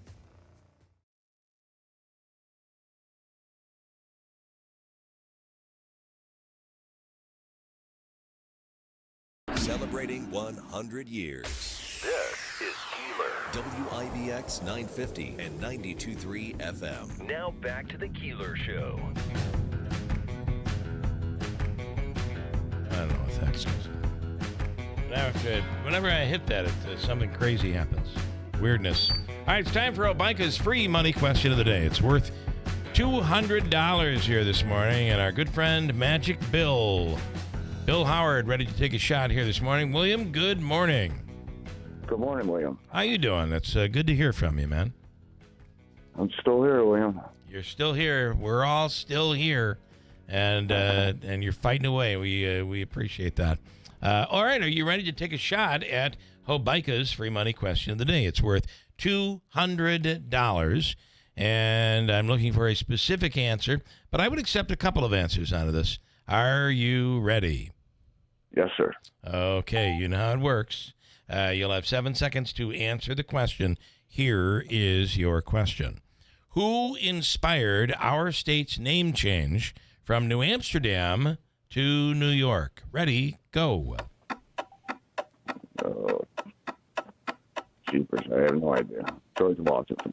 Was it George Washington? Was it George Washington? See, New Amsterdam was named for the Dutch. Yeah. And the Brits, now that's we would need something more specific. The Brits decided, well, it should not be named after the Dutch. It should be named after someone who's British. So King George decided we must call it New York after the Duke of York. So That's what I said. Oh, you did? What did you say? That's what I said. Is that what he said? No. I didn't think so. Magic Man. There goes Magic Bill. It was sleight of hand. Yeah, Sleight of voice. Got to create more of a diversion if you're going to pull that Sleight off. of voice. That was really, really good. Change the answer when you weren't listening. So good news. We don't record this program. All right, Bill. We're going to give you. We have a family 4-pack of tickets.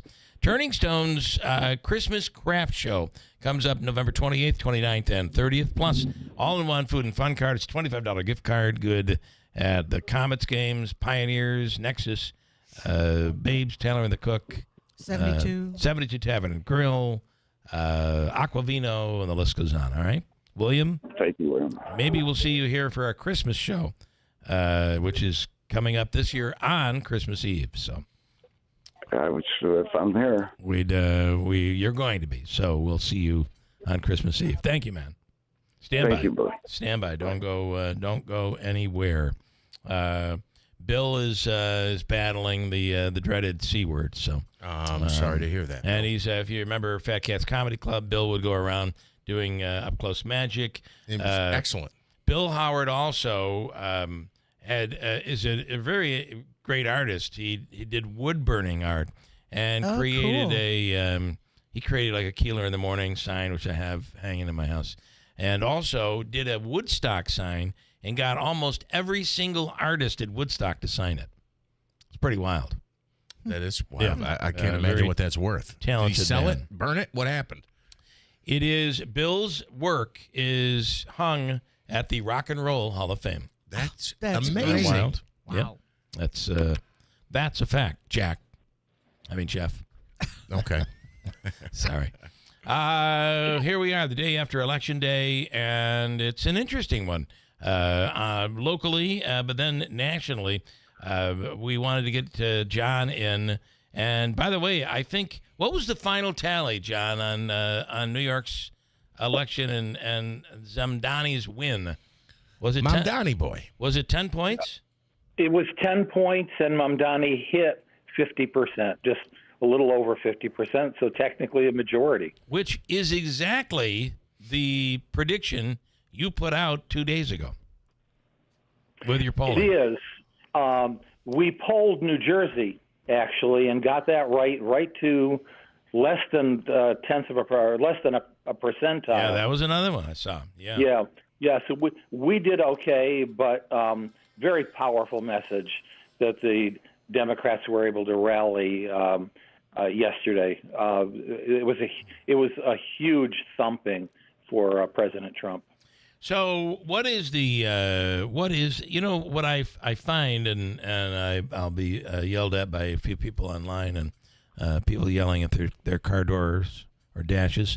But the fact is that there are many things that President Trump has done very well, but his history has been that he has the ability to do one good thing and then three things that angers people, and it's those angry things that people tend to remember.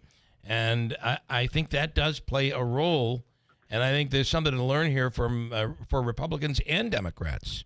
Your thoughts? Well, by way of process, the president is a genius at distraction, and so take an issue like Epstein.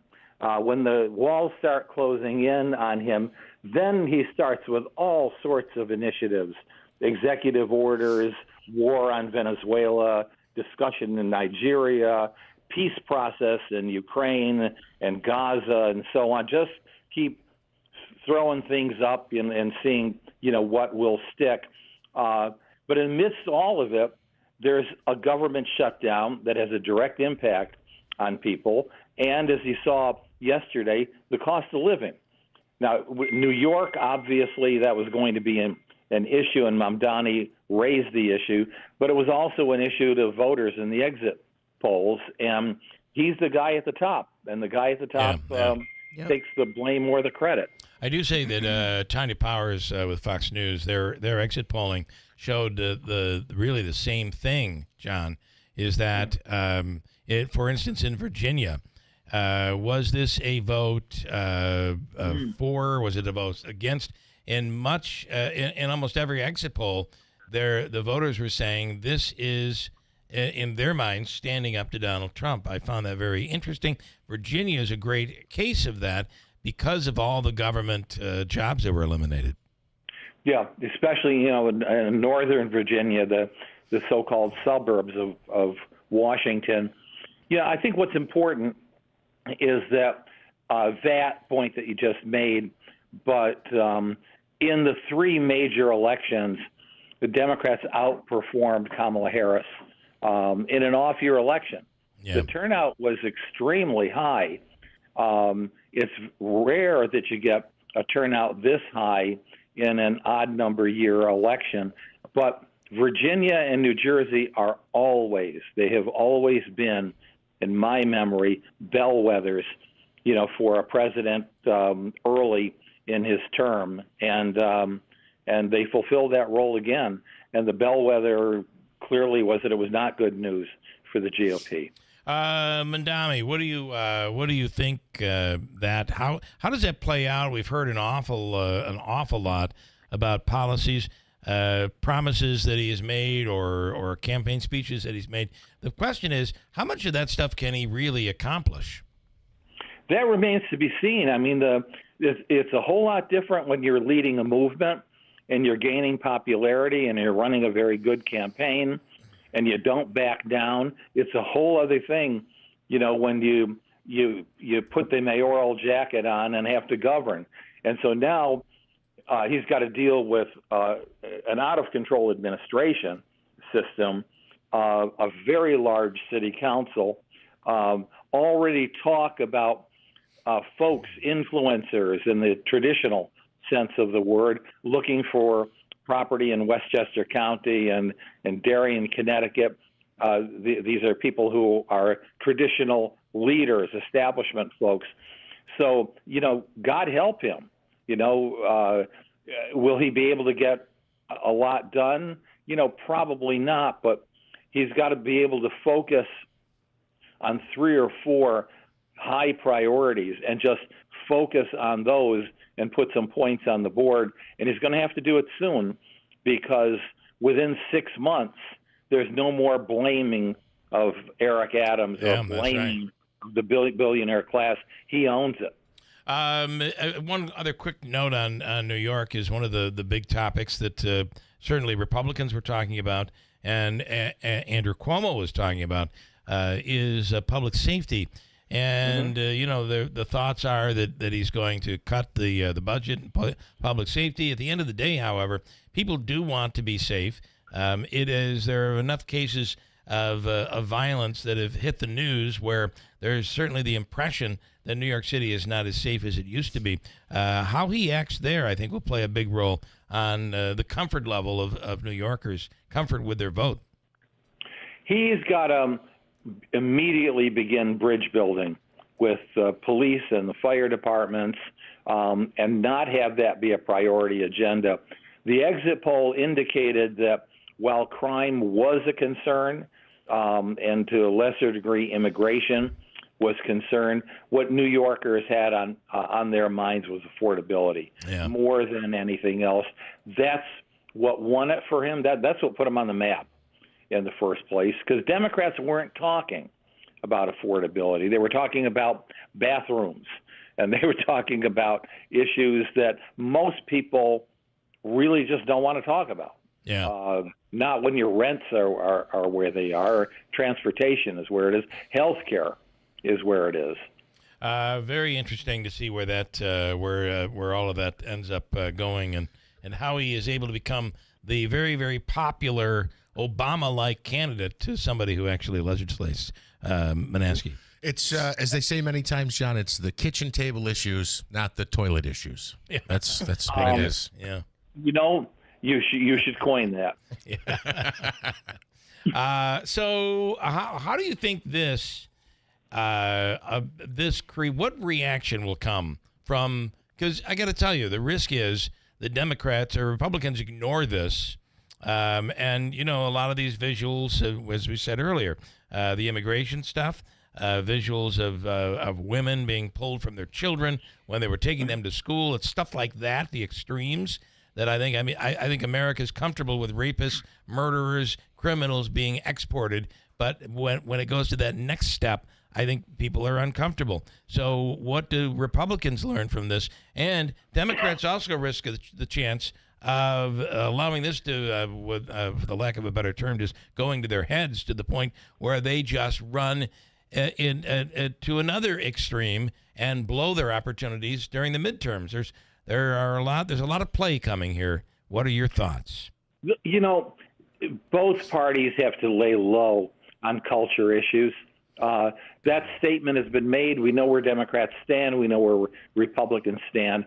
But basically, what the American public said yesterday is they fear for the American dream. They fear that their kids are going to end up being worse off than they themselves are. They fear being able to afford college. All of those bread and butter issues have got to be addressed, and so pragmatism is going to ultimately win the day. Remember, 1 year after Barack Obama was elected, he was no longer Barack Obama running in 2008. His numbers had started to slip, and by the congressional elections in 2010, he lost almost, but not quite, a record number of seats. So you got to deliver. Got to deliver, and then finally, speaking of delivering, we have the longest now government shutdown in history, and my guess is after last night, there's going to be some movement. You saw that indication, and that comes under what we call duh. Of course. Right. Of course. So we'll see how long it takes. It could come. The government could be reopened as early as this week. And I got to tell you, John, that visual of a huge aircraft plummeting and turning into smoke and flames. There's nobody that's not. I mean, when there's the chaos in airports right now with air traffic, the holidays just around the corner. That's got to be fixed into the minds of Congress people right now. Oh, it has to be. I mean, that was so dramatic, so horrible an image. Yeah. All right, you're busy. It's a busy morning for you. We'll let you go, John. As always, we appreciate your insight. Thank you. Thanks, Bill. Take care. Have a good day. Something is, I think everybody wants to talk to him today. It's one of those days. I wouldn't be surprised. His poll numbers were spot on, right? The spot on, both New York and in Virginia, or New Jersey. New Jersey, yeah. Spot on. Okay, Davey, I'm going to take care of a couple of issues here. And by the way, I understand that that crash was not caused by air traffic. However, it's that visual in people's minds. That's where everybody's minds go. The chaos in these airports, people taking time off because they're not getting paid, overworked air traffic controllers. Sick outs. That you have one of the busiest travel time in the year coming up, and this needs to be fixed. And I think you're going to see it happen quickly. This is a condemnation, I think, of both parties. So you have people who lost their benefits and they're saying, I'm hungry and I don't have money for food. Congress isn't willing to budge. But if I have to wait in a long line at an airport and I complain about it, right. Congress says, okay, well, we'll maybe consider making a move if you have to stand for a long time. Well, I do fear, the fear is that this becomes a passenger plane and caused by the stress. All right, got a break. Hold tight. From the Stanley Theater Studio, WIBX Utica, Rome, W295EI, WIBX 950 and 92.3 FM, celebrating 100 years. Democrats retake Virginia. I'm Kathleen Maloney, Fox News. Voters in Virginia elected Abigail Spanberger as governor, the moderate Democrat stressing unity in her victory speech. I have worked with anyone and everyone, regardless of political party, to deliver results for the people that I serve. And that's because I believe in this idea that there is so much more that unites us as Virginians and as Americans than divides us. Spanberger won nearly 58% of the vote in defeating Republican Lieutenant Governor Winsome Earl Sears. We must pray for Abigail. We must pray for our government. You are the government of the people, by the people, and for the people. We must pray for our state, and we must pray for our country. She staked her campaign on economic issues. New Jersey voters keep the state blue. Today, New Jersey Democrats are celebrating after voters here in Jersey did promote the Congresswoman Mikey Sherrill to be the Garden State's next governor. This race focused heavily on cost of living, but it also is seen as something both parties are looking very closely at in terms of messaging ahead of next November's midterms. Let's get you the numbers from overnight, which shows that Sherrill had no problem defeating the former Republican Assemblyman Jack Ciattarelli. It's notable multiple counties where President Trump saw a surge in support last year flip back to Democrats' favor in this election. Overnight, Ciattarelli spoke to his supporters in Bridgewater, says he called Sherrill to congratulate her on her victory. This was his third time running for governor. Fox's Mark Meredith. New York City voters put their trust in Democratic Socialist Zoran Mamdani. On January 1st, I will be sworn in as the mayor of New York City. He defeated former New York Governor Andrew Cuomo and Republican Curtis Sliwa. America's listening to Fox News. I'm Ed Evans, CEO of Consumer Cellular. Ever wonder why the big wireless companies want you on an unlimited plan? It's because they need you to help cover the cost of the 20-somethings who are using a lot of data every month. Fact is, according to the latest research studies, most people 50 and up, like me, only use 12 gigs or less each month. Don't get bamboozled by big wireless. At Consumer Cellular, pick what suits your needs. Whether it's 1 gig, 5, 10, or unlimited, the point is, pay for exactly what you need and nothing more. We use the same towers as the big guys, but since we don't own and maintain them, we can pass the savings on to you. Our plans start at just $20 a month, and you'll get the best customer service in the business. I want to invite you to join the millions of people who choose something better than big wireless, because if you're not using all that data, you're probably getting used. Call 1-888-FREEDOM or visit consumercellular.com/facts. Plans include $5 credit for auto pay and e-billing. See site for additional facts. President Trump is hosting Senate Republicans for breakfast at the White House as the government shutdown becomes the longest in the country's history. The president expected to really press Senate Republicans to get rid of the filibuster. He did not mince words on Truth Social yesterday, writing, Republicans, terminate the filibuster, get back to passing legislation and voter reform. President DJT. But Senate Republican leaders have already ruled this out because while this could help Republicans at the moment and in the near term, it could be wielded by Democrats against them one day. And Senate Majority Leader John Thune is still hoping to win over a handful of Democrats to end the shutdown. Fox's Doug Luzader. Meanwhile, Transportation Secretary Sean Duffy is predicting chaos if air traffic controllers miss another paycheck. An explosion caused a UPS cargo plane to crash in Louisville, Kentucky. Fox's Todd Pyro has more. At Muhammad Ali International Airport in Louisville, triple-engine plane had just taken off shortly before crashing, was fueled for an 8.5-hour flight to Honolulu, Hawaii, leading to that massive burst of flames. Governor Andy Beshear speaking yesterday, offering prayers for the victims. The governor also confirmed that there were no hazardous materials on board, easing fears that this could cause a greater environmental issue for the area. The NTSB and the FAA are both helping in the investigation. Meantime, UPS issuing an alert last night saying that delivery schedules for airborne and international packages may be affected by the crash. At least 7 people were killed, 11 others injured. President Trump's authority to impose far-reaching tariffs is coming before the Supreme Court this morning. 3 lower courts have ruled against his use of emergency powers to impose those sweeping worldwide tariffs.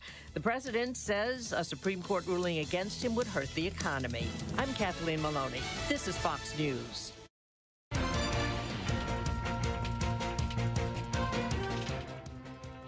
We have cloudy skies, 36 degrees. Good morning. I'm Jeff Manaski, WIBX 950 AM, 92.3 FM news time is 8:05. This news update is brought to you by the new destination Kia of Utica on Commercial Drive in Yorkville. Looking at some of the key local races, an upset, many say, for the Utica Comptroller's Office. Democrat Frank Miola over Republican Michael Sermonaro by 300 votes. Absentees still need to be counted in that race, but it appears that the Democrat Miola will be taking over that office. On the Common Council, First Ward Representative Katie Aiello wins another term in office. At-large positions go to Sam Testa, Jack Lemetico, and Heather Wozlewski. In the town of New Hartford, a new supervisor, Democrat Jim Messa, wins over incumbent Republican Paul Michonne in that race. We've been discussing some of the results. We'll continue to do that this hour. If you want to chime in, you can do so on our app or on our YouTube page, and we'll be sure to share those as well. A minor update after the shooting on the SUNY Mooresville campus. State police now say the shooting inside South Hall was the result of a dispute between two people who knew each other. A 20-year-old man identified as a non-student needed treatment for a gunshot wound to his neck. He is expected to survive. There will be an increased police presence at the school to make sure that students, faculty, and staff are safe. Thus far, no arrests have been made. And in both the city of Albany and the city of Syracuse, both will have an African-American mayor for the first time. Democrat and Chief City Auditor Dorsey Applers declaring victory over Republican Rocco Pizzullo in the city of Albany. And in the city of Syracuse, Sharon Owens' victory over three other candidates in the Salt City. WIBX 950 AM, 92.3 FM news time is 8:08. High wind warning. The headline, strong damaging winds possible tonight. Could bring some scattered power outages and blowing around loose objects. Maybe a shower this morning. Could be a wet snowflake, but really not much precipitation. Upper 50s this afternoon as the winds start to pick up with some rain showers. Showers into tonight, into the Adirondacks, some wet snow, mid-30s. Gusty winds, that's the bigger problem as they could gust 40+ miles per hour. Partly sunny, breezy to windy at times tomorrow, 45.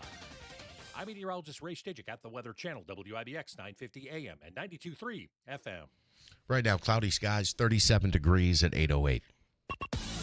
From the IBEW 43 local sports desk, the Jets make a pair of moves to bolster their draft the next 2 years. The Jets sent cornerback Sauce Gardner to the Colts and a defensive lineman, Quinnen Williams, to the Dallas Cowboys in exchange for multiple first-round picks. The Jets will have 2 first-rounders and 2 second-rounders in 26 and 3 first-round picks in 2027. Elsewhere, the Saints and Seahawks make a deal. New Orleans sends wide receiver Rashid Shaheed to Seattle for a 2026 4th-rounder and a 2026 5th-rounder. The Raiders send Jacoby Myers to the Jacksonville Jaguars in exchange for a 2026 4th-rounder and a 2026 6th-rounder. Locally, the Utica University Pioneers will be at home at the Adirondack Bank Center tomorrow night with a rematch of the D3 National Championship game. They host Hobart College at the bank tomorrow night, a 7 o'clock start. They'll then play at Hobart on Saturday at 7 o'clock. The Utica Comets look to build off their first win of the season when they host the Belleville Senators at the Adirondack Bank Center on Friday night. Smitty, who's up next for the Syracuse Orange men's basketball team? Drexel. I'll have to look. But it's at 1 o'clock on Saturday, football 3:30 on Saturday in Miami. Gotcha. So basketball at 1 Saturday, football at 3:30. And you expecting Syracuse football to pull out a big victory? I know. It wasn't even worth an answer. We've got some comments to get to. Lance and Lee chiming in here with some good stuff and much, much more. It's First News Keeler in the morning on WIBX. Mattress Express's legendary Thanksgiving night sale is on 5 p.m. to 10 p.m. Thanksgiving night only. Take your pick. A $1,500 prepaid Visa card, a massage chair, or a 100-inch TV. Thanksgiving night only. All staff working voluntarily. Be cozy this winter. Add Smart Heat Pump heating and cooling to your home. Call City Suburban today, 315-853-3899, or go online to citysuburban.com. That's citysuburban.com. Some firsts you'd like to leave in the rearview mirror. Other firsts are life-changing. 90 years ago, Nokian tires changed driving with our first, the invention of the winter tire. Today, we're still the leader in winter driving with more than 100 patents and 200 days of testing in the Arctic every year. Winter is our first love. Make winter safety your first priority. Nokian tires. First things first. Visit Tolman's Tire and Auto Repair in Utica, Yorkville, Rome, and Herkimer, or online at tolmanstire.com.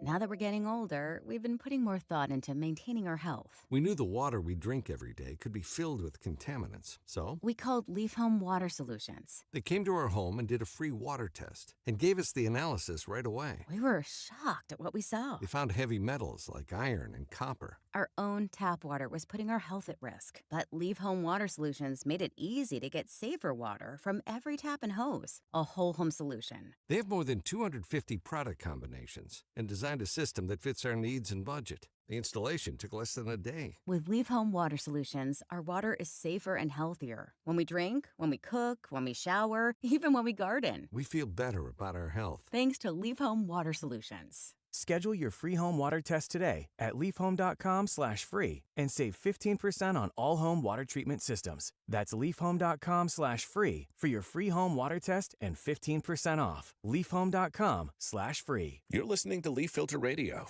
and the guru of gutter protection himself, Chris Coonahan, is here to take your most pressing leaf-related questions. Hey, everybody, Chris here. I understand we have Ron on the line. Ron, where are you calling from? Uh-oh. Ron, are you calling from a ladder? Well, I was. I wanted to ask Chris what I need to do to get my gutters ready to have Leaf Filter installed. Oh, Ron, you don't have to do anything. A Leaf Filter Trusted Pro will come out and clean out your gutters, realign and seal your gutters, and install Leaf Filter, America's #1 gutter protection system. So I didn't need to get on this ladder? Ron, Leaf Filter Trusted Pros are in your neighborhood and ready to help. Just visit leaffilter.com/deal to schedule your free gutter inspection and get up to 30% off. Thank goodness. What was that site? To get this special radio offer, go to leaffilter.com/deal for your free gutter inspection today and get up to 30% off. That's leaffilter.com/deal for up to 30% off. leaffilter.com/deal. See representative for warranty details. All right, holiday time is coming. That means it is high crime season, but not all crime should be addressed the same way.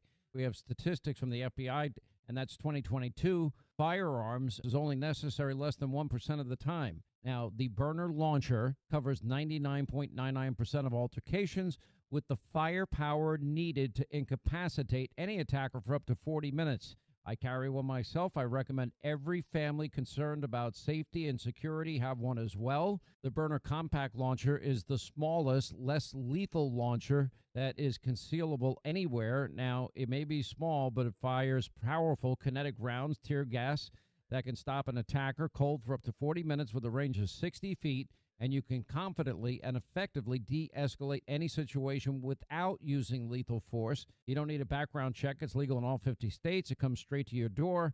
Go to byrna.com and get the launcher that is right for you and your family. Kevin Keeler here from Thursday Night Football on Westwood One. Ryan Harris and I will get Week 10 started from Denver when the Broncos host the Raiders. Sean Payton's squad is 7-2, including 6 straight wins, and lead the AFC West. Now they host Pete Carroll and a Las Vegas team hoping to break a 2-game losing trend. Join us for the Raiders at the Broncos on Thursday Night Football. The NFL plays here all season long on WIBX 950 and 92.3 FM. WIBX. This is Keeler. WIBX 950 and 92.3 FM. Now back to the Keeler Show.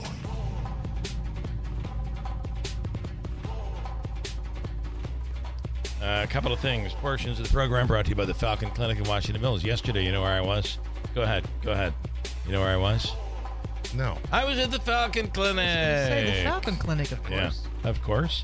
And it's that osteopathic adjustment that is... I don't know if you noticed, if you were watching on TV at all here on YouTube, you can see us every day on YouTube. If you're watching, I got up, I had to run out and take care of a couple of things in the hallway. And if you noticed, jumped out of my chair, did 2 flips and a cartwheel. Boom, I'm right down the hallway. I mean, I am in good shape now. Yeah, well, Lou is not the only one who's delusional. To picture you doing cartwheels down the hallway. Now you know why he was at the clinic yesterday. Yeah. Yeah. Well, listen, yesterday was with Dr. Shemaleski, Dr. Zielinski.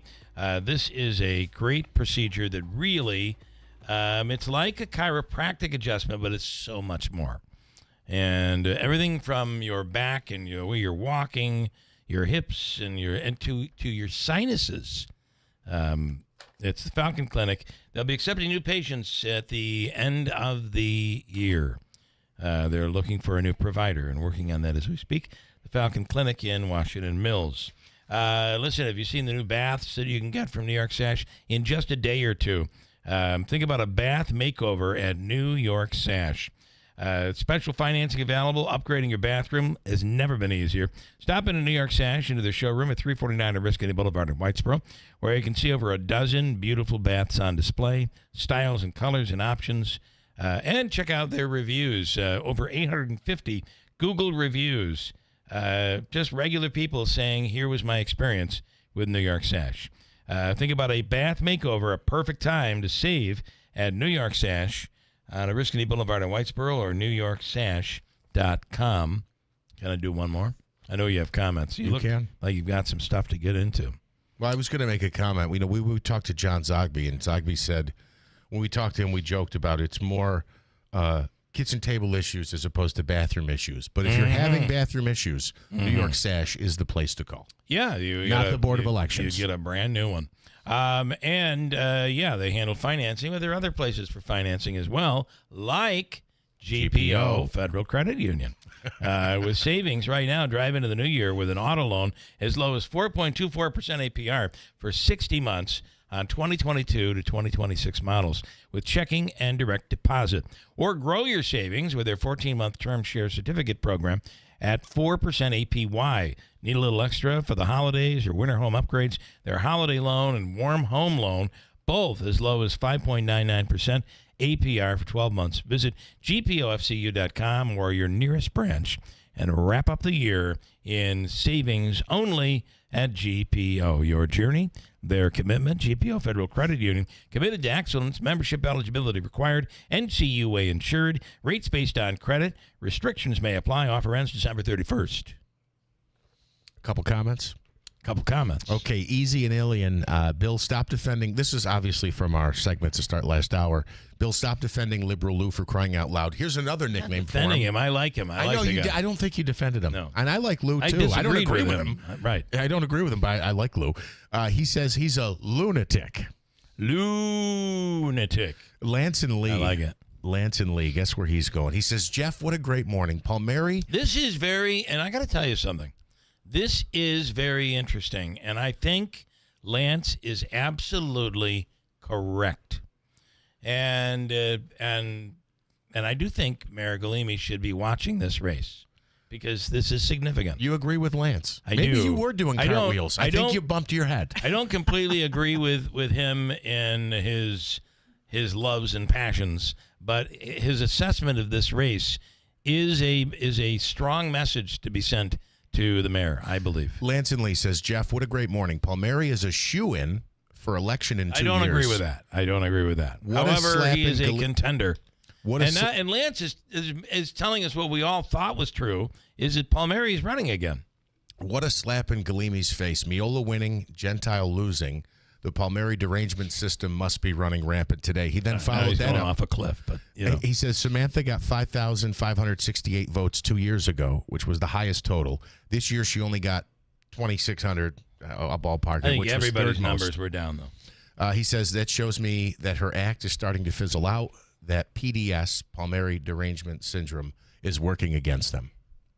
Again, I don't agree with everything, but I do think it is a race that the mayor should see. Here's the problem. And a valid point that he raises. Yes, and one of the things that I think, if you remember what Miola was talking about over and over, we apologize, but what Miola was talking about over and over again was, the people shouldn't have to pay. We don't raise taxes every time we need money.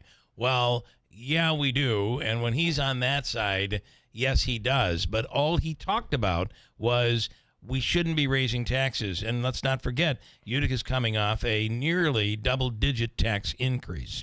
So, and Mayor Galimi saying, listen, I got to do what's right. It's what's right for this city. However, you know why politicians don't do what's right and they do what's popular? This election for Galimi. Politicians should know, don't ever do what's right for your community. Always do what's best for your campaign. I have to say something that I heard from a lot of people. Despite the tax increase, whatever. And I'm not saying if he didn't give himself a raise, it would have dropped it from 10% to 5%. I'm not saying it would have even impacted the raises thing was a big deal. It's a look. It's not a good look for someone to say, well, my taxes are going up and you gave yourself a raise. Yeah. Like, if it's that bad and we have to go up 10%, how about you hold off on the raise? I don't think that's it reminds me of my home life. Like, for instance, when I eat my wife's leftovers from the night before I didn't know she was taking that to work for lunch. I had no idea. Normally, that would be a bad situation. But when I also didn't take out the garbage, it makes it really bad. Now, all of this collectively becomes, and I think that look is exactly right. It's a problem. Well, and you guys keep referring to what's been a standard rule for promotion as long as I've been in the working world, is perception is reality. Yeah. You're painting the picture. Do you want people to believe the picture you're painting? And if you do, you got to be careful about exactly what you do. I think you're absolutely right. And then the other takeaway from this just quickly is, does the Republican committee and chairman learn that this you're doing it my way or you're gone attitude, it didn't seem to work really well? Because it didn't. If you look at the numbers, didn't work well. But we as a species are not known to learn by our experiences. We do not learn. In studio right now is it? I should have asked before. Is it Mattia? Okay, good. Hello, Kim. Nice and tight on the microphone, both of you guys, and Dave Zogby. Good morning. Good morning. Yep, thank you. Do you guys want to get into politics or just stay clear of it? No. Smart. No. We're over it. Very, very smart. There's a microphone for you. And you do literally have to be very tight on the mic. New location on Elizabeth Street, and the need right now for food donations. We're talking about the Utica Food Bank. This is a tough time right now with all of what's going on with the government shutdown, SNAP benefits not arriving. Have you seen that? Have you seen an increase because of that? Whoever wants to take tremendous increase. And in fact, I think it was a couple of weeks ago, we had an increase of 70 new families. Wow. In a 3-day period. So it continues to grow now. People are waiting at the doors when we get there every day. Mm-hmm. So. And there's talk that maybe this week, today and tomorrow, we may see some progress in Washington and the government may reopen. But it is like with air traffic control. The same thing when it comes to SNAP benefits and food. It's going to take a little while to ramp everything back up. And we're coming up on a holiday here. Kim, you want to take that? Yes. It has been extremely challenging to keep up with it. However, I will say that we have been very, very blessed by people stepping up. More people are dropping off food and more people are donating. Yeah. So that has helped us so that we can get through this time. It's already a big time. With the holidays, with Thanksgiving, Dave, it's already there's already a big demand out there. Oh, there's a huge demand, and people have already asked when they come in, are you guys going to be doing anything special for the holidays, for Christmas, for Thanksgiving? So, we do have some things that we're planning for the holidays. Okay. To make them special for the families. But, again, like Kim said, it's a challenge, but this community has really stepped up for us. It is that is our community, right? That's who we are. What are you guys looking for? What foods or items is it non-perishables? What do you need most? What we use most is pasta sauce, tuna fish, cereal, any type of canned good, any type of fruit at all. Even, some of the local farmers have dropped off fresh fruit that they had left or what have you. Those are the basic. Oh, rice. Am I missing anything, Dave? No, that's all things that are really staples. With kids, what about like peanut butter and jelly? There you go, peanut butter. Yeah. Peanut butter's Tuna a big fish. one. Yeah. And how do they give? Or is it? Is there money? Is that the easiest way to? Which do you look for? What do you prefer? We are grateful for either one. Yeah. However, with money, we are able to purchase more food because we'll purchase it through a food bank. Yeah. And we can get a discounted rate. Okay. All right. Dave, what else do you want people to know? The new location has been great. It's given us access to a new group of people. Yeah, You want to say that in a new location? It's also, from a logistics standpoint, we now have a loading dock where people can come in and out easily. It helps a lot, makes the operation a lot smoother. But I just anticipate very, very busy holidays. So, we're reaching out, and if there's anything anybody can do, it doesn't have to be a large amount or any small food donation. We're available on Monday, Wednesday, and Thursdays. Okay. From 11 a.m. to 1 p.m. Okay. And again, we're at 524 Elizabeth Street in Utica. Kim? If I could just ask any of the small businesses in the area if they would consider doing a small food drive for us. It doesn't have to be an elaborate thing. Just put a box in your lobby, in your break room, what have you. We would really appreciate that. That's a good idea. Yeah. All right. We are 3 weeks away from Thanksgiving. Unfortunately, we think about this during Thanksgiving and Christmas. But come January, we need to think about that as well, right? Because the need doesn't go away. And let me just throw out there real quick. If you can't get to the food bank when it's open, don't forget the Oneida County Public Market runs at the train station every Saturday from 9 to 1. That's a good idea. We're happy to accept the donations on the food bank's behalf. And you could buy something for you and then buy something for them so as well. If Saturday mornings, in the train station, it's publicly accessible space. Yeah. If it's easier for you to get there and you want to help, we will take the donation on behalf of the food bank and get it to you. Thank All right. you. Thank you Yes, so much. thank you absolutely. very much. Well, we're about food, so Yeah. We like food. We like need food. every day. Yeah. Every yeah. damn day. We What need I- food. Bill, if your wife has any leftovers, don't forget. You can solve that problem and I send could them bring down. him down. I could. This is the. I swear, someday it's gonna kill me. It'll be a heart attack. Where's my chicken? As she's looking through the refrigerator, and then almost at as 6:30 in the morning as she's getting ready to go to work. Almost as if there's music in the background. Dun dun dun. I realize, oh my God, I just ate her chicken. And I, of course, come back with pure honesty, like, I have no idea. And there are no kids left in the house to say, I think it was, so-and-so. Good stuff. So we are a good community. We are caring, and I'm sure we will come through here. So, all right. Great. Yes, Thank you so much. Thanks Thank for you, having guys. us on. Thanks so much. Quick break. Before I do break, though, we are giving away a. How many tickets am I giving away on this, Davey, for the Christmas Story? A Christmas Story, the musical. Davey, you have a monitor in there? You got to listen to that monitor. You can't hear what I'm saying.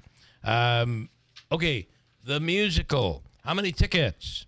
Oh, we have 5 pairs to give away. So 5 pairs. So I'm Yes. giving away a pair here. Yes. Let's do 2 pairs. Okay. Okay. Sorry about that. I was that's on the all right. phone. I know. I see it. 2 pairs of tickets, and all you have to do is identify. I hate to do this, and I apologize greatly. We're playing a piece of a Christmas song. All right. All you have to do is listen to this Christmas song and identify it. We're looking for the name and the artist. First 2 callers that give it to Davey will walk away a winner. Are you ready? Here is the brief, very brief clip of this Christmas song. Name an artist. Did you hear it? No. Me either. I don't know why it's not playing. That's Simon and Garfunkel's Sound of Silence. Thank you. No, it wasn't. All right. I'll come back after the break and we'll get it right. So stand by at WIBX.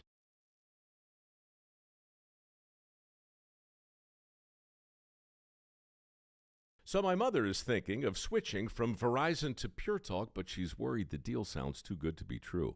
Michael, she said, how can those Pure Talk people offer me the same basic service as Verizon for so much less money? I said, Ma, go ask Google how much Verizon spends on advertising and promotions.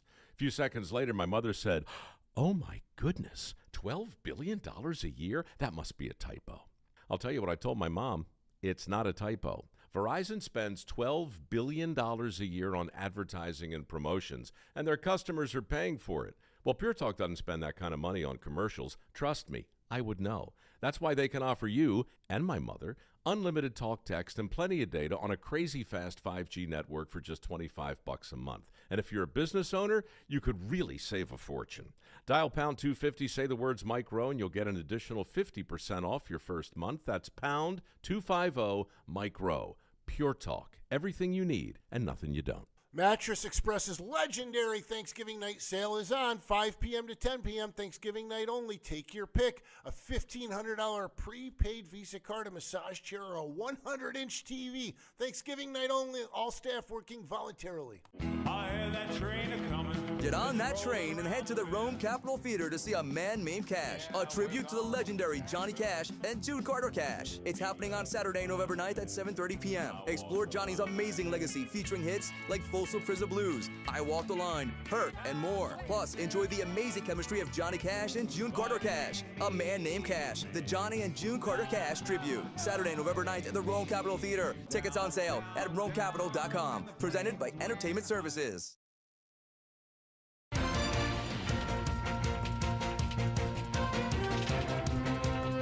We have mostly cloudy skies, 37 degrees. Good morning. I'm Jeff Manaski, WIBX 950 AM. 92.3 FM news time is 8:32. Well, I've lost my news sheet here. I apologize, Bill. If you bear with me for just 1 second. We'll get down. We will talk more with Ryan Nobles from NBC about yesterday's election. We have some local results, too, we can get in there for you. But nationally, very interesting to see. It was a big night for Democrats. And then, of course, to see how will Democrats and Republicans respond when it comes to the government shutdown. There is actually some movement.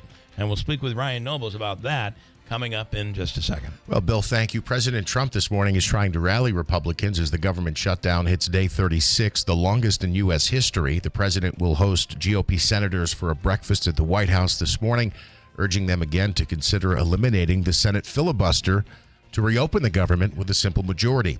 Many Republicans, though, are not on board with that idea. Transportation officials warning of major air travel chaos if the government shutdown does continue into the holidays. Transportation Secretary Sean Duffy says some U.S. airspace may have to close next week because there aren't enough air traffic controllers to safely manage flights. Travelers are already dealing with long security lines and delays as airports struggle with staffing shortages because of the shutdown.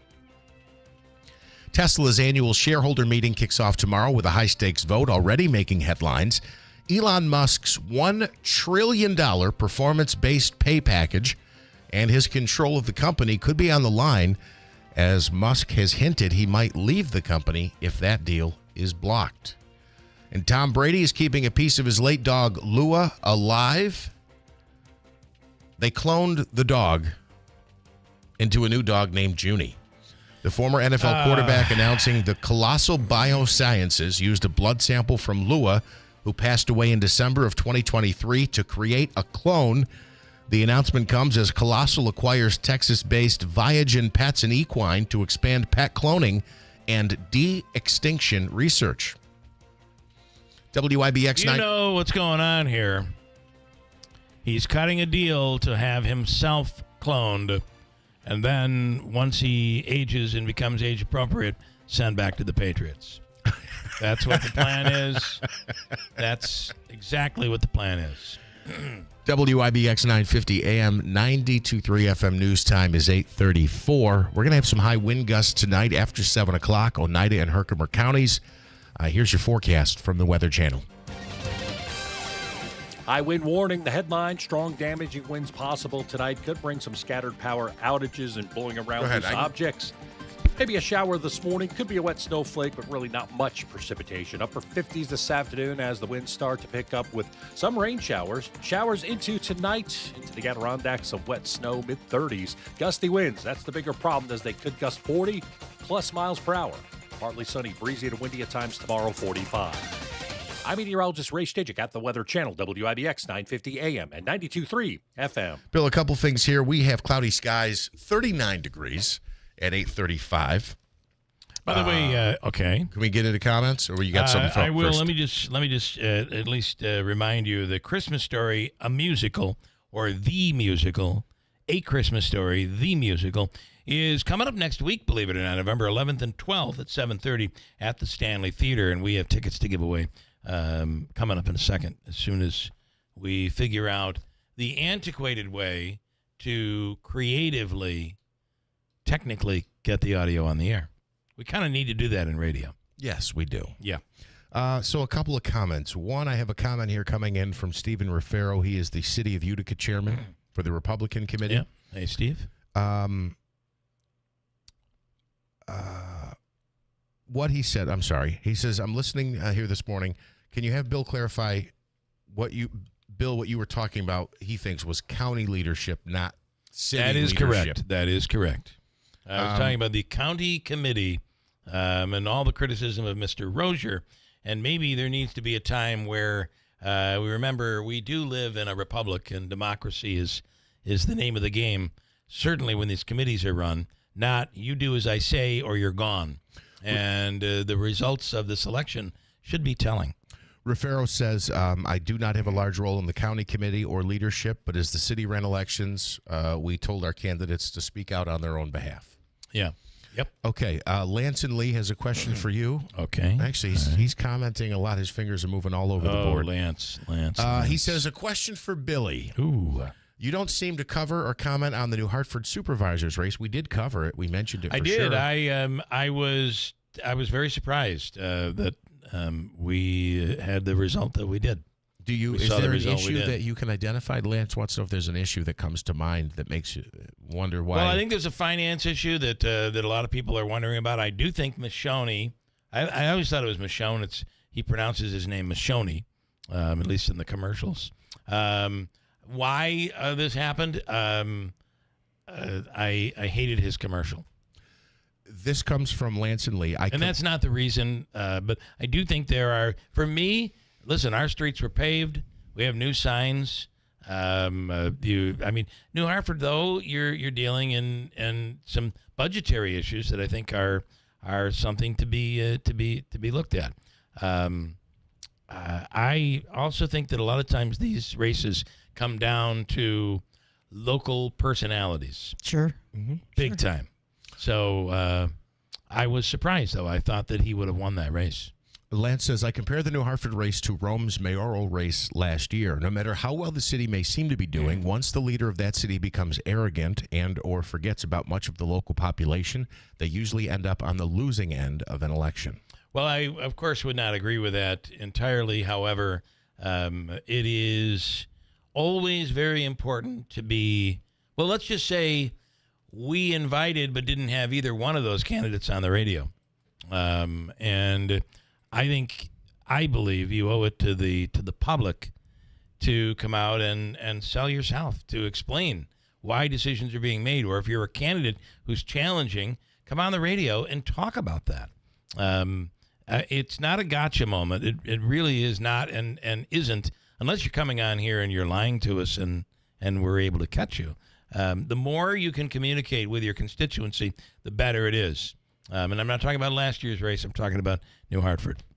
Bill, I completely disagree. Less media, less interviews, less opportunities to get in front of your voters is the way to go. I will admit, completely disagree. I will admit, I worked on some campaigns where we've all sat there in the room and said, if we could just get him to stop talking. That does happen Maybe sometimes. we could move him away for a couple of months, and I think we could win this thing. Obviously, I was being facetious. Yes. Whether it's really, I'm not just talking about this show. Get out there. It's your chance to speak to the voters in your own words to hear where they're coming from and whether or not they can identify or make a connection with you. The more you talk to, I think the better your numbers will be. Listen, I can only say we have been treated well there. So I was surprised by the outcome. And one thing, whether you're looking for, I guess, in the context of this conversation, when you're looking for re-election, or you're looking to be elected, never forget the job.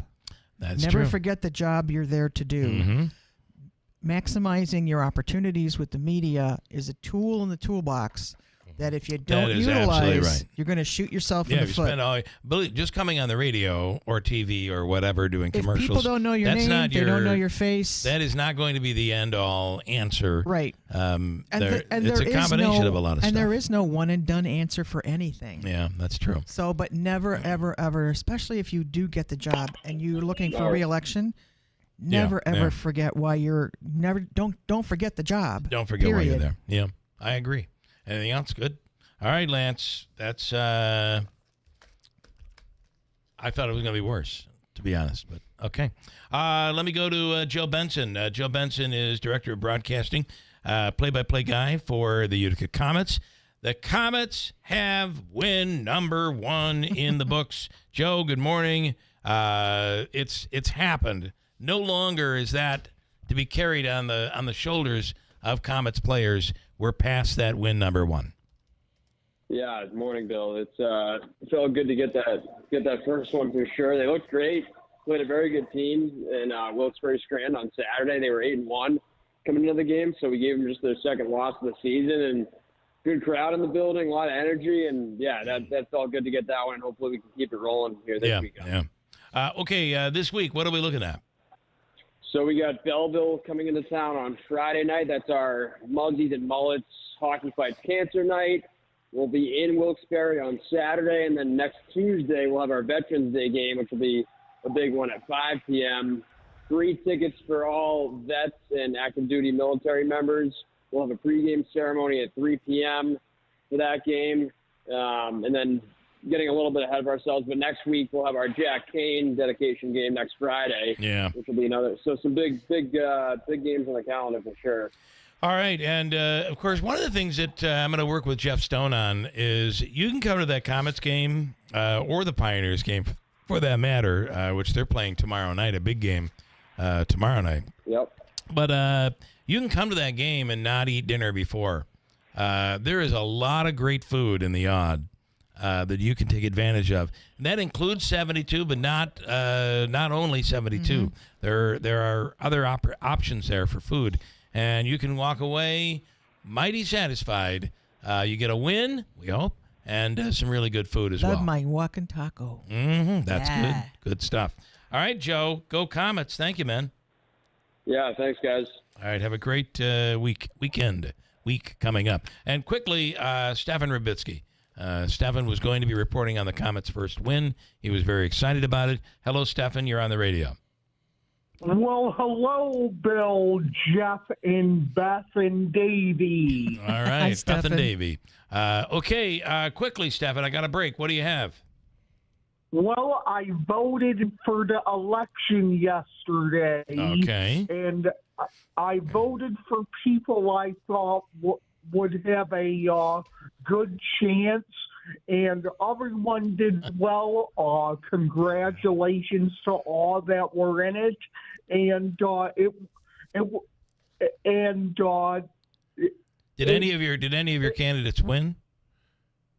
A few of them did. Okay. All right. Stefan, it sounds like you've taken the sports betting approach to He's this. also become a Dodgers fan because if you want to win, you're not going to be a Mets fan.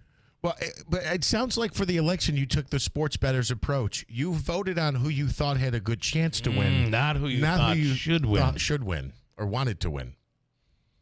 Right. And and this year was kind of like the midterms for Utica Mayor Mike Galimi, and I'm wondering in 2 years who could be running against him. Yeah. Well, he's not announced that he's running again at this point, but you're absolutely right. I think you're correct there. I think it's one that everybody needs to take a good hard look at, right? Yeah. Yes. All right. Okay, Stefan, you have a wonderful day. Thank you, man. Bye, Bill. Later, buddy. Bye, Stefan. You know, Stefan said he got plus 110 on Heather Weslowski. that were his odds. Paid pretty well. Paid pretty darn well. Mazda's transformed successful race-proven technology into a new road Mazda. Save on new Mazda lease. Enjoy 2.9% APR financing on new 2025 Mazda CX-30s and 5s with a 1.9% APR financing on new 2025 Mazda CX-50s, 70s, and CX-90s. See Rick or anybody at the dealership for details. You know, I had a deer with my vehicle, and they have worked incredibly well with me, with Utica National, our insurance company, and it's all been. It's never a pleasant situation, but they both were able to make it much better than it could have been. As they say, let's make your deal on a new Mazda, where it's always easy to do business at Steep Pony Mazda, Commercial Drive in Yorkville. And I must say, good to have a company that works with you when you do have an issue. And I can say that about Steep Pony Mazda. All right, coming up November 11th and 12th, 7:30 p.m. That's next week. A Christmas Story, the musical. And I have a pair of tickets to give away. 2 pairs, caller 1 and 2. But you have to identify this song. Number 1, what's the name of the song? Number 2, who's singing it? Ready and go. Somebody waits for you. All right. So it's a classic. You should be able to pull that off. Wonderful childhood flashback Love memory that there. one, right? Yeah. Love that one. Yeah. Name of the song and the artist. Call Davey right now at 315-736-0186 at WIBX.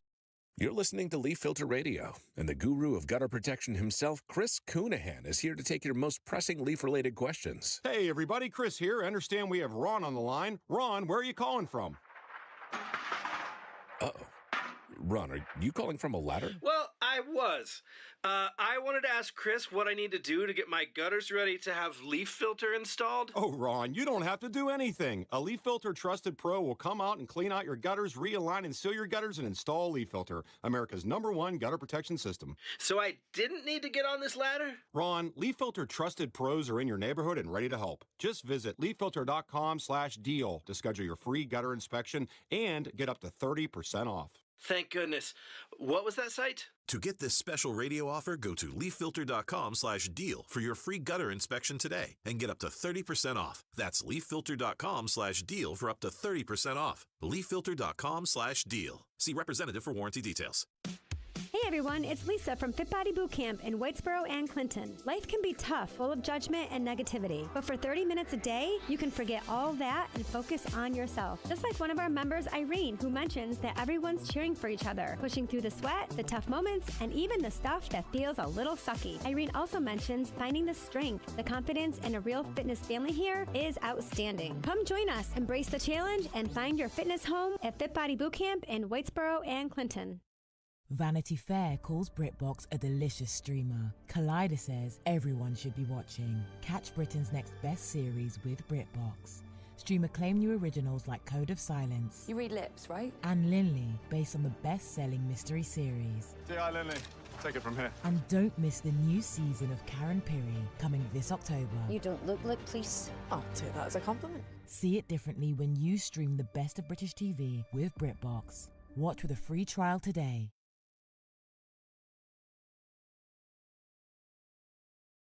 Celebrating 100 years. This is Keeler. WIBX 950 and 92.3 FM. Now back to the Keeler Show.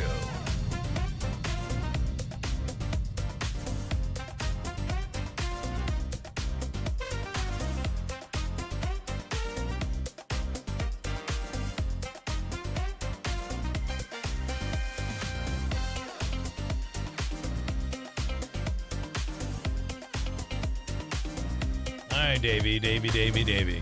What do you have? By the way, I don't think I'm going to get Ryan this morning because I think he was up till very, very late last night working for NBC. It was kind of an all-hands-on-deck type thing. So we'll try to get him tomorrow. But Davey, did you get two winners? Tell me who they are and all of that. Tony from New Hartford. Tony. And Terry from Utica. Guess Burl Ives. Burl Ives, and the name of the song, Holly Jolly Christmas. And Beth, that's one of your holiday favorites. Oh, well, Burl Ives in general is a holiday favorite. But yeah, I was one of the ones, all bathed in my jammies with a bowl of popcorn in front of me to watch all of the Burl Ives holiday specials. Never missed any of those claymation. Nope. All made in Canada, by the way. Never missed any of those. Well, that might have been some them. of their appeal. I have dual citizenship. With Canada, okay, so. well, there you go. That's exactly what it'll do. Yeah. But Rudolph and, you just Frosty waited for the those. Snowman. I struggle, though, with my kids. I'm like, all right, guys, exciting tonight. Rudolph is on. You think it's bad for you? No interest. Oh, it's good for me. Yeah. Same thing, right? Yeah, they don't have any interest. I'm like, what the hell is wrong with you? No Christmas for you. What kind of way were you raised? Yeah. What do you want to grow up to be a dentist? What's the matter with you? That's exactly what I became like. Who was the miser? That was the miser or whatever. The little short one. That was me. I do have some comments here. No, Bill, to be honest with you, we became our parents. Yes, when we weren't probably looking, did. We became our parents. But I wonder if is it attention deficit? Not necessarily for you, yes. For me. But is it the attention span? It doesn't. Those shows aren't. That's definitely as part of it. popular. I don't That's part of understand. I have to say this, though. I think you guys can identify with this as well. Careful now. If you look back at the generation previous to you, whether it's TV shows, commercials, music, maybe, although there's a lot of great music from back in the day. It's a bad example. The progression, especially on television, video, movies. Yes. What establishes a shot or inspires the feeling so you get the gist of what's going on in the scene? I think it developed a lot slower. It develops a lot quicker nowadays. So the development of a show or a movie to get someone's attention, to get them to buy in, like the One Flew Over the Cuckoo's Nest is like a great movie, but I've watched it and it's like you're banging your foot on the ground. Well, going, but there are still timeless classics that stand the test of time. And let me just throw some examples. Gone with the Wind, absolutely. I mean, you can watch Sound that today. Sound of Music. Any of those. The Great Gatsby. A lot of those old Disney movies, even. Remember Flubber and all of those old Disney. The car, the bug, the love bug. All that crap.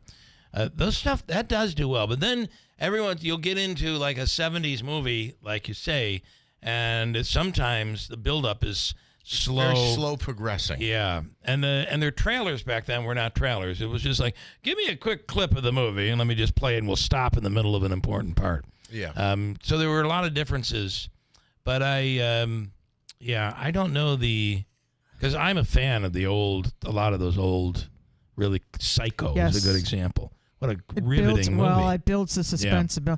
And two things, I agree. Today's life is much faster paced. Commercials, fast. Every 5 seconds. I mean, even if you're still watching cable TV, you get 2.5 minutes a show, and then I've actually sat in the living room and counted. You have 12 to 17 commercials before they go back to the show. So life is at a much faster pace, whether it needs to be or not. And I'm going to caveat this with please give me grace with this comment. I'm doing a lot of reading about how to age healthfully, that kind of thing. Yeah. And one of the number one things is simply there's two really simple things you can do. Get outside and slow down. Slow down a little bit. Slow down. Yeah. Life goes too fast to begin with. Just take yourself outside, take a deep breath. Look, not for nothing, if you did that last night, you would have saw a fantastic precursor to tonight's full moon. Yeah, what do they call it? The beaver moon. Yeah. This is this is a super moon tonight. Super moon tonight is closest to the Earth than it has been all year long, and it's a enormous. beaver moon or a super moon? Supermoon is tonight. It's a super moon, but this one is particularly called the beaver moon. This full, it's completely full tonight. Yeah. Yeah. But just get outside, do a little forest bathing. I would say dig your toes in the sand, but not now.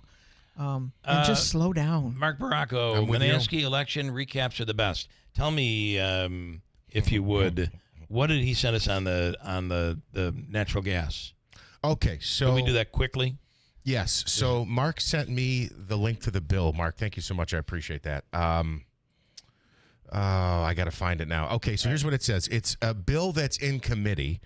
It was put forward by a senator named Gallivan, if I'm correct. I don't want to lose the page of the bill. I don't care about his name. I just want the substance of the bill. Okay. It says, authorizes local governments to opt out of mandates and benchmarks arising under the Climate Leadership and Community Protection Act and associated universal electrification requirements by filing a resolution with the Department of Environmental Conservation. Say that 10 times fast. Wow! So they can go to so municipalities. No, but hold on.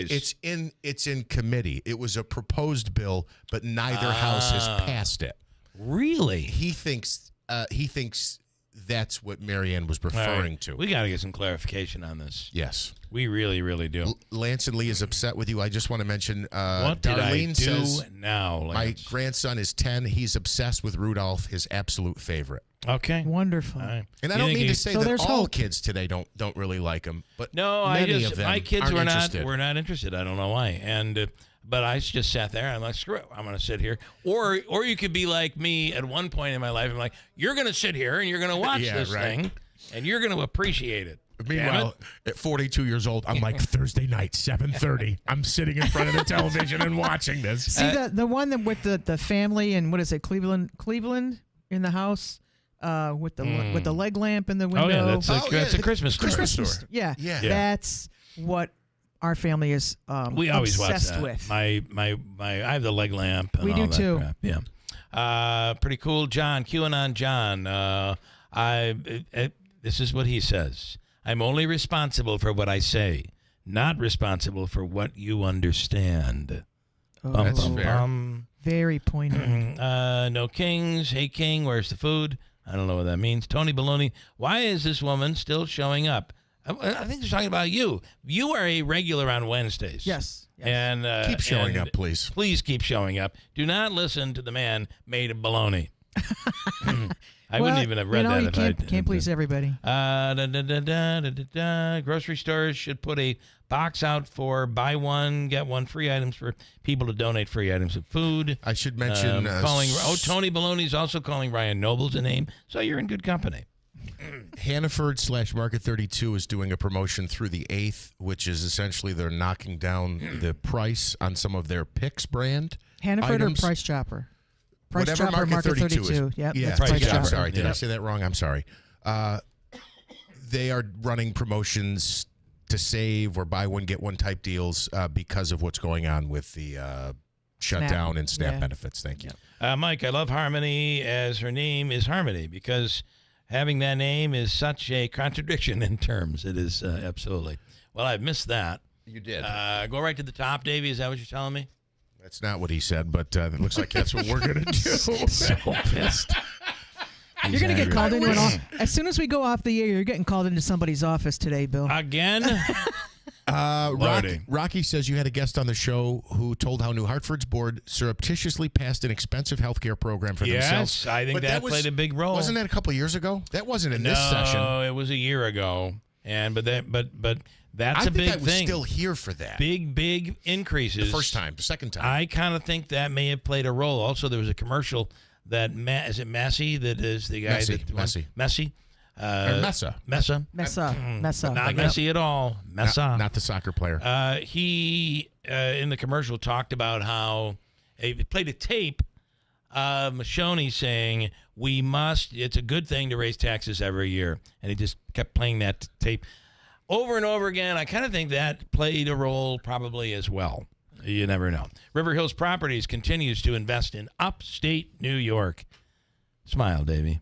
They have offices. When you list with River Hills, you bring in a whole team to assist you and lower that level of stress, because selling a home can be stressful. They have offices in Barneville, Little Falls, and Copenhagen to the north, Utica, now in Newport, the amazing Gulf Coast of Florida, Sarasota, if you want to think about being a snowbird, and coming soon to the city of Rome. Nobody sells homes like River Hills Properties. And that concludes this program. We'll be back for more tomorrow. Kilmeade is next. From the Stanley Theater Studio, WIBX Utica, Rome. WIBX 950 and 92.3 FM, celebrating 100 years. To the Fox News Alert, I'm Kathleen Maloney. President Trump reacting to election results where Democrats won big. If you read the pollsters, the shutdown was a big factor, negative for the Republicans.